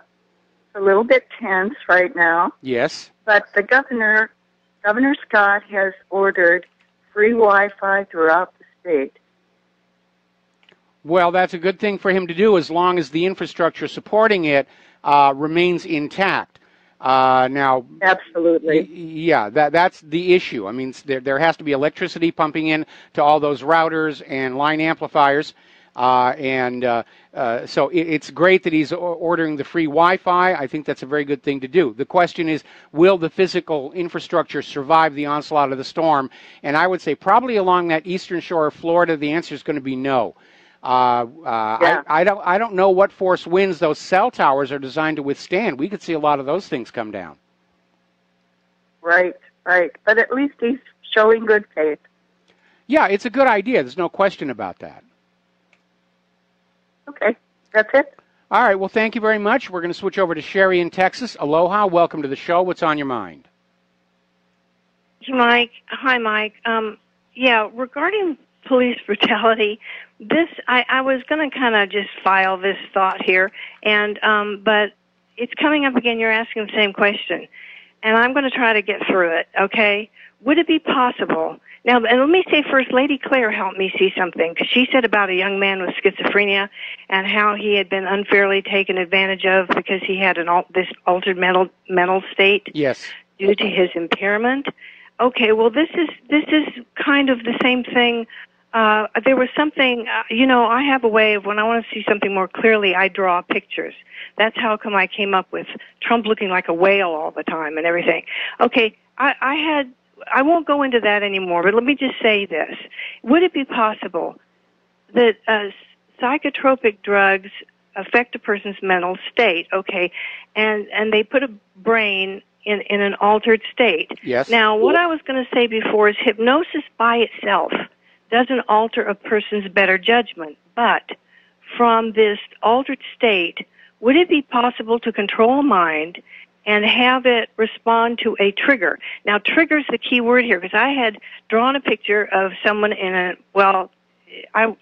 I go into that I drew a picture of someone in a airlines outfit, of authority showing someone this gun, and I didn't understand how that fit in, but I'm writing about sleep, go to sleep, I have it. I still have it in my notes somewhere. But psychotropic drug. Okay, on the right psychotropic drug. When I looked at that gun, I thought trigger. Of course, there has to be a trigger. Now, those airline stewards that were up in the sky, they were, I felt, being experimented with from this altered state. They were told what to respond to, and that's why they became wonky. And we're thinking that the plane's going to crash and everything. Now maybe I'm just I'm getting a little lost here. Okay, first of all, let me back on up. The idea of finding the perfect psychotropic drug to render somebody open to suggestion, of course, was the goal of the MK Ultra program. And you're absolutely right. Under hypnosis, people really, contrary to what you've seen in movies, people can't be ordered to cause themselves harm or do something that they're really morally opposed to. What will happen is they'll snap out of the trance.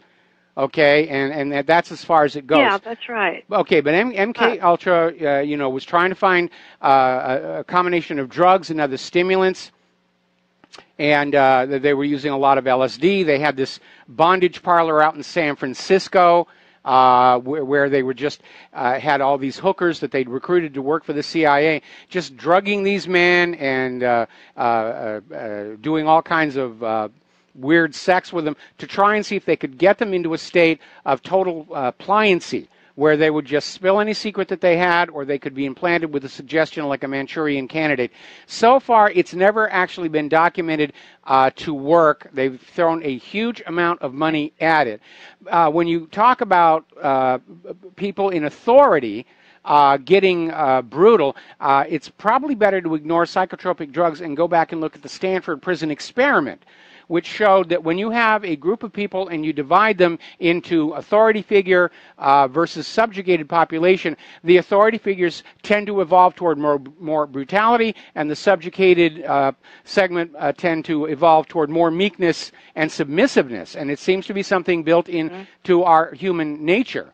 In terms of some of these airline stewards behaving the way they are, they're just responding to the pressures they're being put under by management, which is deliberately overbooking airplanes so they will have no empty seats, and then the flight attendants are left to deal with the resulting confusion. And by the way, apparently that's a flight attendant who literally dragged a passenger off the plane by their hair. Nothing's going to happen to them. No charges filed, still has the job, and so forth and so on. So a lot of this is being driven by the economic pressures. It has nothing to do with some suggestion that they might receive under an altered state, mental state. Again, you don't think it has any clout? No, I don't. When were these experiments, MK Ultra and all that? Oh, well, you can run a web search on it. It went on for like a decade, more than that. In fact, it dates back almost to the end. It almost dates back to the end of World War II, because the MK and MK Ultra were the initials of the German mind control program. And so they just said, we're going to take the Nazi MK and we're going to improve it, so we're going to call it MK Ultra, and that's where that came from. And one quick question. Yeah. Do you think that whole program went underground, kind of like remote viewing, which is what I do? Well, do you think the whole thing went underground where, this could be too hot, we might need to use this, we don't want people to know too much about it? They've done it with other things. I was thinking of it today. Things they take underground. Oh, the weather modification. We had that in the late 50s, early 60s. Sherry. Okay, let's stay back. It's all related. Let's stay back on our primary topic here and not go off into la-la land here. It's not, though. Okay, well, drop. No, go on. Thank you very much. We're going to let you go there. I mean, when we start talking about weather modification and all the rest of that stuff, I know I'm wasting my time and bandwidth here. As far as MK Ultra, basically an incoming director of the CIA found out about the program, especially that bit about the bondage parlor out in San Francisco. They ran that for 9 years, and they got 0 results with it. In fact, the only thing MK Ultra really managed to do was popularize the use of LSD as a recreational drug during the 60s. So the funding was basically pulled. And yes, the CIA will get into things like psychic research and remote viewing. In fact, there's a interesting little story where the U.S. government leaked out a classified, nudge, nudge, wink, wink document about the amazing success the CIA was having with psychic experiments. And this, in turn, tricked the Soviet Union into launching their own program of psychic research and just pouring millions and millions and millions of rubles into something that everybody knew wasn't going to work. And it was just a huge waste of their time and their money. That was the whole point of it. It was a gigantic bluff to send the Soviets down a path that everybody knew was going to be non-productive. We're going to do a shout-out now to our on-air affiliates who are just now rejoining our network. And getting on back to the news here. Getting back to the issue of election fraud, apparently they have done a survey of the election from last November 8th up in New Hampshire, my home state, Granite Stater, and apparently they found over 6,000 individuals had used out-of-state driver's licenses to vote, claiming that they had just moved there. And apparently they're saying that there are 5,000, almost 6,000 out-of-state voters is what tipped New Hampshire to Hillary from Trump. That's how narrow it was. Hillary Clinton won New Hampshire because a bunch of people from out of state came on in and were able to register and vote. It is totally, totally out of control. It is a national disgrace. It is a scandal. And something needs to be done. Somebody wrote on in and reminded me that in an emergency, you do not need a license to use a high-powered radio in an emergency, which is good to know. Basically, it's part of the required learning to get a ham license. I do not have a ham license. I'm thinking about getting one, like I need another hobby at my age. But apparently you can just go ahead and use a high-powered radio if it's a real emergency. And again, please follow the etiquette of the radio. Get your message across as quickly as possible and then clear the channel so other people can use it. Now, what I have discovered here, at least in Hawaii, is that because everybody has cell phones now, the volume of traffic on the bands reserved for handheld walkie-talkie style radios has really, really declined. Most of them are being used for business applications. All right. Now, let's go to the phones again. Yvonne in New York. Aloha. Welcome to the show. What's on your mind? Yes, aloha, Mike. Can you hear me? I can hear you just fine. Oh, great. Okay. I noticed yesterday you had a caller on your show, and he was talking about how having borders is akin to slavery. And he was using the word slavery, and I've heard that talking point before from that guy Kokesh, that guy Adam Kokesh, who I thought he was a CIA plant, but whatever. And I noticed that I was listening to somebody on YouTube, and they were critiquing CNN, and they were showing all these crazy videos about what they're claiming in regards to the DACA program. And I noticed that they keep using the word hostage in regards to Trump's policies, and they say that Trump wants to use them as a bargaining chip, and then they move to the word hostage. Trump is taking them hostage, and doesn't slaves and hostages are the opposite of people that cross into the border. This is the opposite. A guy that breaks into your house is the opposite of somebody who you've kidnapped, taken hostage, and treated as a slave. You're exactly right. This is what You're exactly right. Yeah. CNN is out there. They don't even report the news anymore. They are just throwing the weighted buzzwords at you to provoke an emotional response against Donald Trump. And this is the reason why CNN's ratings are just falling like crazy, because people go to news channels to get the news, not to just have politically weighted, psychologically weighted words thrown at them. No, Donald Trump is not holding these kids hostage. They're still running around the inside of the United States of America doing whatever it is that they're doing. And all Donald Trump did was undo Barack Obama's illegal executive order altering the immigration laws. And he's giving Congress 6 months to actually legislate a new system in its place. And so this hue and cry over DACA, they've just seized on it as another way to try and demonize Donald Trump. And by the way, it's not working, because Donald Trump's approval ratings are going up.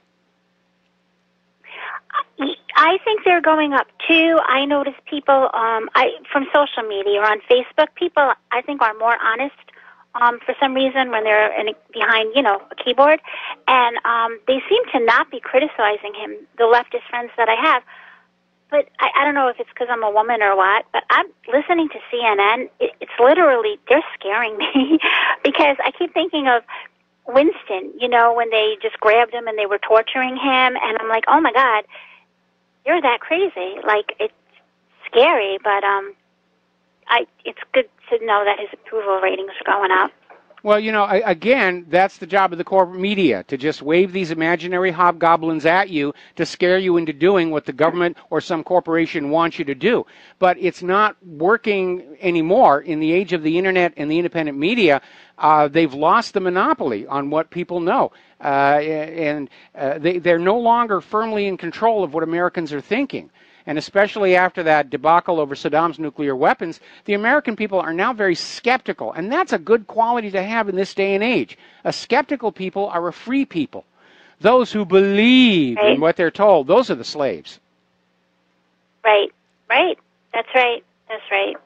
Yep. Yeah, and the Saddam talking point is a very, very good one, because that's always what I use to shut people down. Whenever they try to say, oh, well, I heard blah, blah, blah, I'll always say, oh, from CNN, the ones that said Saddam had WMDs, and that's it. That's how you shut people down. Yeah, it absolutely is. It absolutely is. I mean, you're out there resorting to authority, and you'll just say, you don't know yourself. You've never met Kim Jong-un. You don't know what he's like. All you have is a description given to you by the same people who told you Assad gassed his own people at Idlib or whatever else. But yeah, the Saddam's nuke, that is a very, very powerful hammer to simply say you're still relying on the people who lied to you about Saddam Hussein's nuclear weapons. Okay, do you know the word gullible is not in the dictionary? Is usually how I will end that up. It's not? I didn't know that. Oh my God! All right, well, listen. You got me. And I tell people to watch All Wars Are Bankers' Wars, and I got to tell you, that is a very, very, very, really powerful documentary. I mean, people just are like, whoa, seriously. Well, Zane, after they hear it. Zane Henry did a fabulous job producing that from my soundtrack. But again, the actual article for it, which is in that permanent gray box index at the top, there's a lot more information in there, and I'm constantly adding new information into that article as well, stuff that is not in either of the two versions of the video that Zane Henry did. Anyway, Yvonne, we're going to let you go, and we're going to switch over to Al in Canada. Aloha, welcome to the show. What's on your mind? Hi, Mike. I'm sorry. I want to take you back a little bit to this these mind-altering drugs, these antidepressants and whatnot. A couple of days ago, there was a write-up on the Canadian States, the Canadian propaganda website CBC, about finding antidepressants in the fish in the Niagara River. Yeah, I saw that. I saw that. Yes. Yeah. And I read it, and you know what they didn't say? That if we're drinking that water, we're getting it too. I mean, obviously the fish will have a greater exposure because they're living in this cesspool. But what about the rest of us? And that's they don't even mention it. That's a major problem in our over-medicated societies. You'll take your prescription medication and you'll go to the bathroom, and then that waste will go to the waste treatment plant and it'll recirculate back to the drinking water system. But there's nothing in the waste treatment plant that can deal with pharmaceuticals. And so when you're filling up your glass from the tap, you're getting trace amounts, small amounts of medications, huge numbers of medications, many of which are probably not appropriate for your current medical condition. And yes, antidepressants are a big part of it. 20% of Americans are on antidepressants. And so it would be expected that if, unless you're getting your water from an aquifer or a well, that you're going to have detectable amounts of these antidepressants inside your tap water. And we know that for a certain susceptible segment of society, these medications can trip off aberrant behavior, violence against oneself, violence against others. We did a correlation between the penetration of these drugs into the marketplace along with the rise of incidents of domestic violence. They correlate. I'm looking at the same data now for road rage incidents, and I'm beginning to see a correlation there as well. And it really is a problem. And the pharmaceutical companies are making huge amounts of money selling these pills to the people and not realizing that ultimately every single prescription is being shared by every single American with a city water supply. And those are just the pharmaceuticals. Yes. Now, if you look at the farming, and all these pesticides and herbicides that go in on these plants, they go onto the ground, they go in down into the groundwater. They end up in aquifers. And you just pointed out, they end up in people's wells. They go into the lakes, brooks. They go into the brooks and streams. They end up down the creeks, into the lakes, into the river, and finally into the ocean. We're killing ourselves. I mean, global warming, if you believe in that nonsense of global warming, it's nothing compared to what we're doing. You're absolutely to right. ourselves. Okay, Al, with all this stuff that we're not even thinking about. Al, thank you. Don't hang up. Don't hang up. We got to take a break. Quick commercials. I want to come back and talk to you a little bit more about this. We'll be right back. And aloha, America. Welcome back to the show. We're talking with Al in Canada, and we're talking with him about what is one of the major problems facing our population in terms of our health, and that is this overprescription prescribing of medications that go through the patient into the sewer system, into the waste treatment plant, water reclamation plant, and comes right back out the faucets in everybody's home. And when you look at medications like prescription antidepressants, where 1/5 of all Americans are on these things, you realize it's not a negligible amount of contamination coming out of that faucet. And the government is not going to address it because pharmaceutical companies are making huge amounts of money. They're very generous political campaign supporters. They don't want anything to disturb their profit making, which is why you get no action whatsoever on vaccine safety issues. Congress actually held hearings on this link between SSRIs and violent behavior and decided at the end there's nothing we can do about it. So if they can't do anything about it and they can't make political hay out of it, it's just simply not important. Let's go talk about how you humans are warming the earth because you can't really tell if we succeed or not when we take your money away and impose new rules on you. So that's how that thing actually works. But we're seeing this incredible recklessness. And again, this is an aspect you find in fascist economic dictatorships where corporations are just allowed to sell products that may not be safe, may actually be harmful. They're allowed to basically pollute the environment.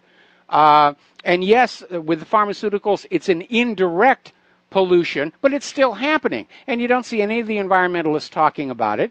But there's a huge problem out there. Well, even the environmentalists, Mike, They don't talk about all the other toxins that we're pumping into not only the air, but mostly the ground, especially the farming industry. And I'm not pointing a finger at farming. I'm pointing a finger at the people that are making these chemicals.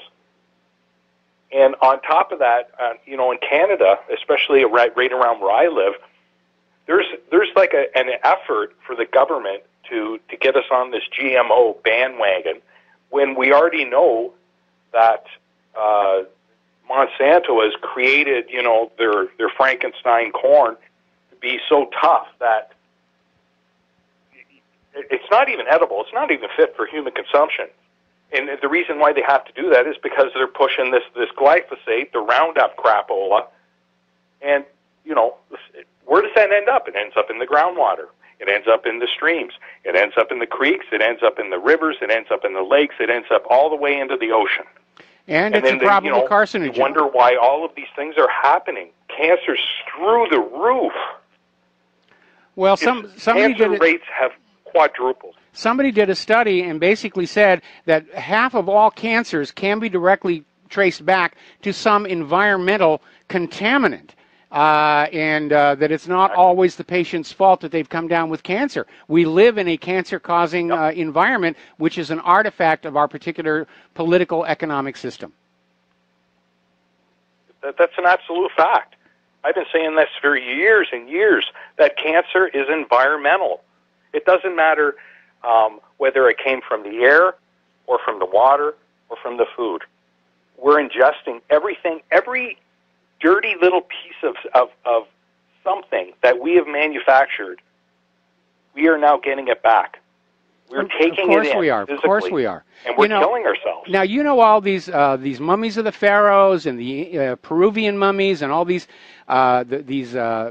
people who bob up to the top of the peat bogs in Great Britain, all these ancient bodies, they're finding the Iceman, and they've been studying them. They don't find cancers in these ancient bodies. It's a new scourge, and it just seems to have come about just over the last 100 years or so. And yes, the rates are skyrocketing, and it does seem to be very much linked to some of the side effects of our modern technology. Exposure to petrochemicals can cause cancer. Benzene is a good one. Benzene can lead directly to leukemia. And again, in our country, as long as it's making money, we don't touch it. We don't interfere with it. Well, that's the whole cycle of life, right? Yeah.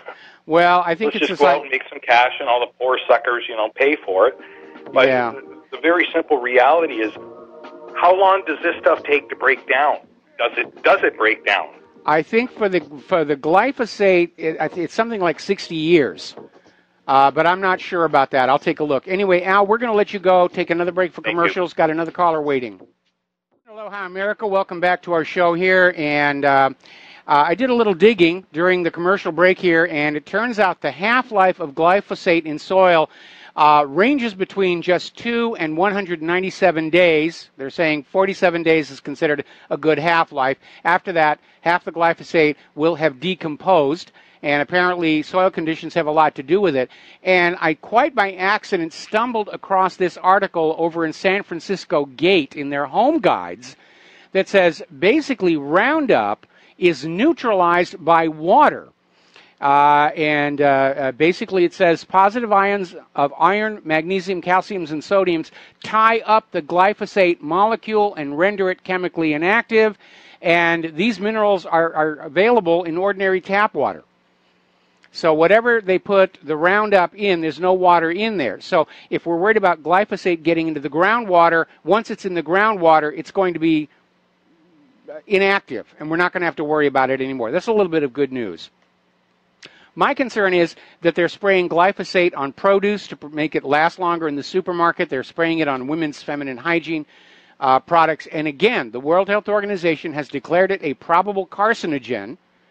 And apparently Monsanto is being sued by a class action suit by professional gardeners and farmers who are exposed to the glyphosate. They're spraying the Roundup. Some of it gets on their skin, gets in there, causes all kinds of problems. Okay, let's take a phone call from Fred in Michigan. Aloha. Welcome to the show. What's on your mind? Well, Mike, much is on my mind. Angela Merkel of Germany, whom I would describe as the ultimate evil for the German people, the answer to that would have to be a woman by the name of Ursula Haverbeck. Have you ever heard of Ursula Haverbeck? Yes, I have. A brilliant German. Okay. So Ursula Haverbeck was set out, to prove that these Holocaust deniers were, wacko nut jobs. And she ended up producing scientifically, mathematically, evidentiary proof that the 6 million Holocaust was actually a whole hoax affair. And so the German government said, well, that's sedition pursuant to Holocaust denial. We're going to put you away in prison. And I thought she got a 11-year sentence. She's 88 years young. And it's on YouTube. I discovered this on YouTube. Okay, so I would admonish your German listeners to do whatever they can to initiate a campaign to, enlist, nominate Ursula Haverbeck as the ultimate alternative to this New World Order communitarian freakazoid, Angela Merkel. And by the way, on RBM's homepage, Mike, I don't know if you ever checked it out, there's a subject matter called communitarianism. Yes. First things first. Lark on communitarianism. What is communitarianism? What is communitarian? Mike, it explains so much, if not everything, being a sort of like an international secret society dictatorship, which I saw a YouTube presentation called Baby in Society, Communitarianism, and a New World Order. It's astonishing. It's only about a 6-minute presentation, but it's really, really amazing. Now, Mike, have you ever heard of an amazing science journal called Nexus out of Australia? A guy by the name of Marcus Allen from UK? No, I have not. Have not. I had a subscription, Mike, back in the late 90s, and they did an astonishing edition, probably several actually, where they profiled brilliant inventors like Stan Meyer and this guy Al Caggiano, an HVAC specialist out of Boston, who actually patented a really super advanced condenser for air conditioners. And he got to, contemplating, the problem with internal combustion efficiency is the fact that... Okay, Fred, you're kind of jumping all over the place from topic to topic. I need you to kind of follow a straight line, because we started out talking about Angela Merkel, and now we're talking about air conditioning. I'm getting into energy here with internal combustion, because this is monumental, okay? And the guy's name is Al Caggiano. The invention is called Fuel Implosion Vaporization System. What I did was do a voice search for that on YouTube, Fuel Implosion Vaporization System, because I connected with this guy. And here's what he did. And he had Senator John Kerry, who rode in all of his vehicles. He had a 86 Mercedes diesel, full-size Mercedes 86, 162 miles per gallon, with the fuel implosion vaporization system. There are 3 other vehicles, real high mileage. Okay, so Senator Kerry goes to the Senate Energy Committee, and they told Senator Kerry to get lost, go fly a kite. Well, there's a woman now that you can check out. I hope you'll do this at your earliest convenience, Mike, because she has collated historic, documented inventors who applied for patents and were summarily rejected. Some of them died. Some of them went to prison. Her website is called Angel, A-N-G-E-L, angelbabe43.wordpress.com. Angelbabe43.wordpress.com. Mike, please, and I admonish everyone in the audience, go there and review it. You could do a year's worth. Okay, Fred, I have to cut you off here right now, because I just went to that website and all of my security systems lit up saying it's trying to plant malware. So listeners, do not go to that website. Apparently, it's a trap. Fred, I'm going to let you go here. Thank you very much for the phone call. We have heard throughout the years all these claims that there's a magic carburetor that's been suppressed, that there's this and there's that. And maybe, maybe not. But at this day and age, even the oil companies are having to accept the fact that we are starting to run out of oil. Now, they're still in control of all of it. But obviously, if there were a high mileage car that could get 150 miles per gallon, they would be in favor of it. They would simply run up the price on gasoline, so they were still making the same profit, selling less product. It would be in their interests in this world, in this age of dwindling oil supplies, to allow high mileage cars to be developed. We've seen so many of these claims made, and they never really pencil out, so we have to be very, very skeptical of these kind of things here. Now, getting on back to the news here, latest update on the hurricane track for Hurricane Irma. Sadly, the predicted track is now shifting west again, back onto the main part of Florida.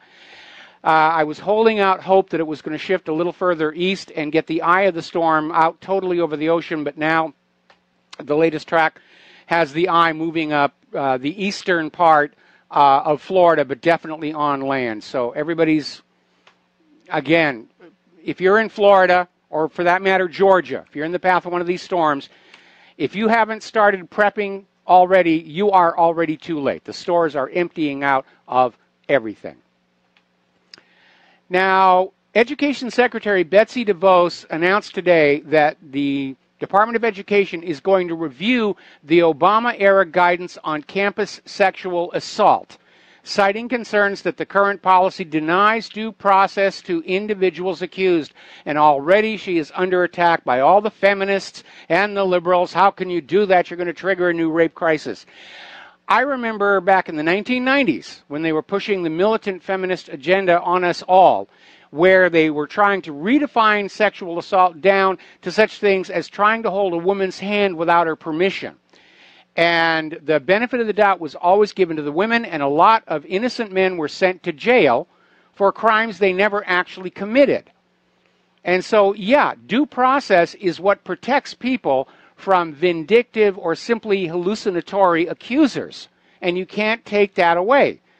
Now, we all know that certain crimes like rape are already illegal, and you don't need to have additional laws on the campus to deal with that. If you want to stop sexual assaults, one of the first things you need to do is close those borders, because those refugees coming on in are responsible for a huge amount of it over there in Europe. Now, getting on back to Imran Awan and the Debbie Wasserman Schultz scandal, there's been a new development. As you know, investigators and prosecutors have this laptop that supposedly belonged to Debbie Wasserman Schultz, and she has been fighting tooth and nail to keep people from examining it. She even went so far as to literally threaten the budget of the D.C. police, that if they examined the laptop, she was going to make sure their budget was slashed. And apparently it has now come out that Imran Awan may have created that laptop and a letter to prosecutors, a letter to the U.S. attorney, and left them to be found by the police as his insurance policy against his winding up in Fort Marcy Park. So that laptop, whatever's on there, it is very, very hot. That's the latest claim coming on out from there. Let's take another phone call. Mark in Georgia, aloha. Welcome to the show. What's on your mind? Well, you know, I think we ought to give Al Gore credit for keeping us safe from Man-Pear Pig. Yes. You know, I don't know if you've seen that episode of South Park. Oh, everybody has. It is ridiculous. Everybody has. Because the thing I think we need to be clear to people is what I have a problem with. And one thing, you've ever seen the TV, actually I think it's on YouTube, is Adam Ruins Everything. And I saw an episode where he went through and did retractions about, well, we were wrong about this and we made a mistake about that. And I think that's commendable, that he's saying, hey, good, you showed it. You showed the point we want to encourage critical thinking. And then I saw an episode about global warming, and I'm like, I'd like for you to do when they say the debate is over, well, somehow I missed it. Let's step back and have a real debate where you don't get to choose who is on the other side saying, hold on a minute, you keep propping up this conjecture that this problem is androgenic, that this, it's like, excuse me, this is not a legitimate conclusion. And if your conclusion is legitimate, then it will withstand scrutiny. And if you can't handle an honest debate, don't tell me that I'm the denier. The only thing I deny is that you legitimately know something without due critical thinking and examination. By the way, one gentle word of correction, the word belief means that which is held to be true. I understand to you it has a connotation of people uncritically accepting things, and I understand that. And I am solidly against people accepting things without examination. The Bereans were commended because they examined the scriptures daily to see if what Paul said was true. And one thing I can't stand is sycophants accepting things without testing them out for themselves. So I understand where you're coming from. I agree you have a legitimate concern.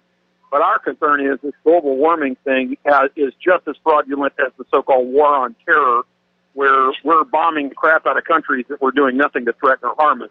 I'm sure you're in agreement on that. Absolutely, right? Absolutely on that. The only threat from these other countries is they didn't want to run their economies for the benefit of American corporations. That's why they're being attacked. And the petrodollar is definitely a recurring trend in countries we've attacked, because Libya left the petrodollar, Syria left the petrodollar, Iran left the petrodollar. Look at this recurring trend of the petrodollar being left, and then we attack them. And we always have this official narrative. And the thing I said to Barry Louderman, I don't know if I told you this before, I told him, and I called God as my witness, if all along the Taliban was right when they said, this evidence you gave us does not prove that bin Laden caused 9/11, then the real terrorists are the people that lied to us. And, that's the thing is that I respect your point of view about how people have abused religion, and I'm 100%, 200% with you that people should not abuse their religion as a means of manipulating and controlling others. Legitimate religion is about self-control, about self-examination, not imposing one's beliefs on other people without due examination and gentle persuasion, right? Absolutely. See, I don't have a problem with people being religious. It's only when they use that religion to implement what I consider to be an evil agenda, like the pedophile sexual abuse, that they're going to get some resistance from me. Yeah, well, that's the thing I try to get across to people is that Revelation 19:11, it is written of Christ, justly he judges and makes war. Well, if Christ judges righteously and wages war legitimately, what do you expect of the counterfeit? It's going to judge and wage war based on lies. And how dare you, not say that, we have a right to rule Afghanistan. Well, because might makes right is their unstated premise. And it's like calling people insurgents based on the idea that they don't have just as much right to defend their homeland as we have to defend ours, right? Anyway, I best be going. You have a blessed day, sir. All right, thanks an awful lot. We're going to let you go. And I'm looking at a press release right now from architects and engineers from 9/11 Truth, and apparently they're having a meeting at the National Press Club in Washington, D.C. on September 11th, which is next Monday, the anniversary of 9/11, announcing the Bobby McIlvaine World Trade Center Investigation Act, which is named from one of the people who died in the World Trade Center. And that individual's father and Richard Gage are holding this press conference to call for this legislation, which would impanel a select committee in either chamber of Congress to reinvestigate the destruction of the World Trade Center towers. Will never happen. Everybody knows what was going on 9/11. And they're no more going to have an honest investigation of 9/11 than they will have an honest investigation of CIA drug running throughout the years. But good that they're still out there. Congratulations to Richard Gage. I had the distinct pleasure and honor of meeting him during that 10th anniversary symposium on 9/11. So Monday, we're going to be talking about this a lot. We're going to be talking about this a lot here. Okay, getting on back to computers. A lot of people are starting to really be concerned over just how Google is starting to throw their weight around and use their position to basically bully their way through. And apparently, well, I'm going to tell you when we come back from these commercials. Aloha, America. Welcome back to our show. We're talking about how Google, and for that matter, all of these social media giants, are starting to just throw their weight around and presume to decide what we should all see, hear, and read, and more than that, to use their influence to try and crush negative reporting on their behavior. And they're getting really a bit of a bully. Now, last month, former Forbes writer Kashmir Hill published an article on Gizmodo discussing an experience she had with Google a few years back, whereby the search engine giant censored an article that was critical of the way in which the company operates. And Hill described this meeting she attended with Google salespeople regarding Google's social media network, Plus. And the salespeople were trying to get Forbes to add a +1 social button to their website, which is similar to the like button on Facebook. And they told Hill that adding the +1 button was important because the presence would play a significant role on how much traffic would be directed to the site. Then apparently when they got wind of this article coming on out, Google put pressure on Forbes, threatening to de-emphasize them in the search results, and Forbes caved in and pulled the story. Now, when you have any entity that has got enough political clout to silence criticism for their behavior, you have to ask, are they a benefit to society or have they become a problem? And so it's not too surprising that we're seeing an article like this one in Government Slaves asking, is it time to break up the social media giants using antitrust laws? And yes, I believe it really is. Now, originally in this country, when newspapers really started to take off, there were laws that limited how much media any one individual could own in order to preserve a diversity of opinion. Now, because corporate media has become the handmaiden of the government propagandists, those laws have been rescinded, which has allowed massive amounts of consolidation to the point where basically most of the newspapers, TV, radio in this country are under the control of just about a dozen people, all of whom have deep financial and political ties to the current establishment. And we are seeing there is no diversity of opinion. every day on this show, every day on my website, you will see stories the corporate media simply will not touch because they don't think you should know.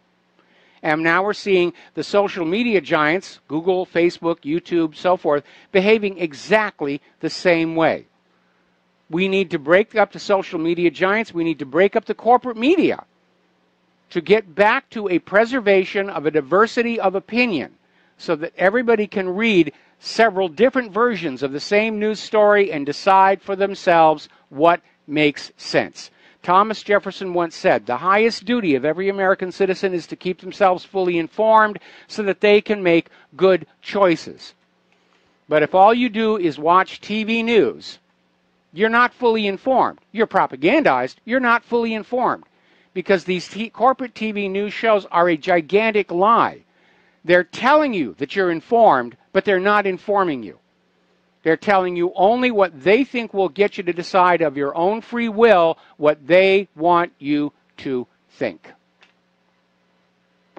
There's the music. It's time to get out of here. Stay tuned for John Stadmiller's program. He's got some great guests lined up for the show here.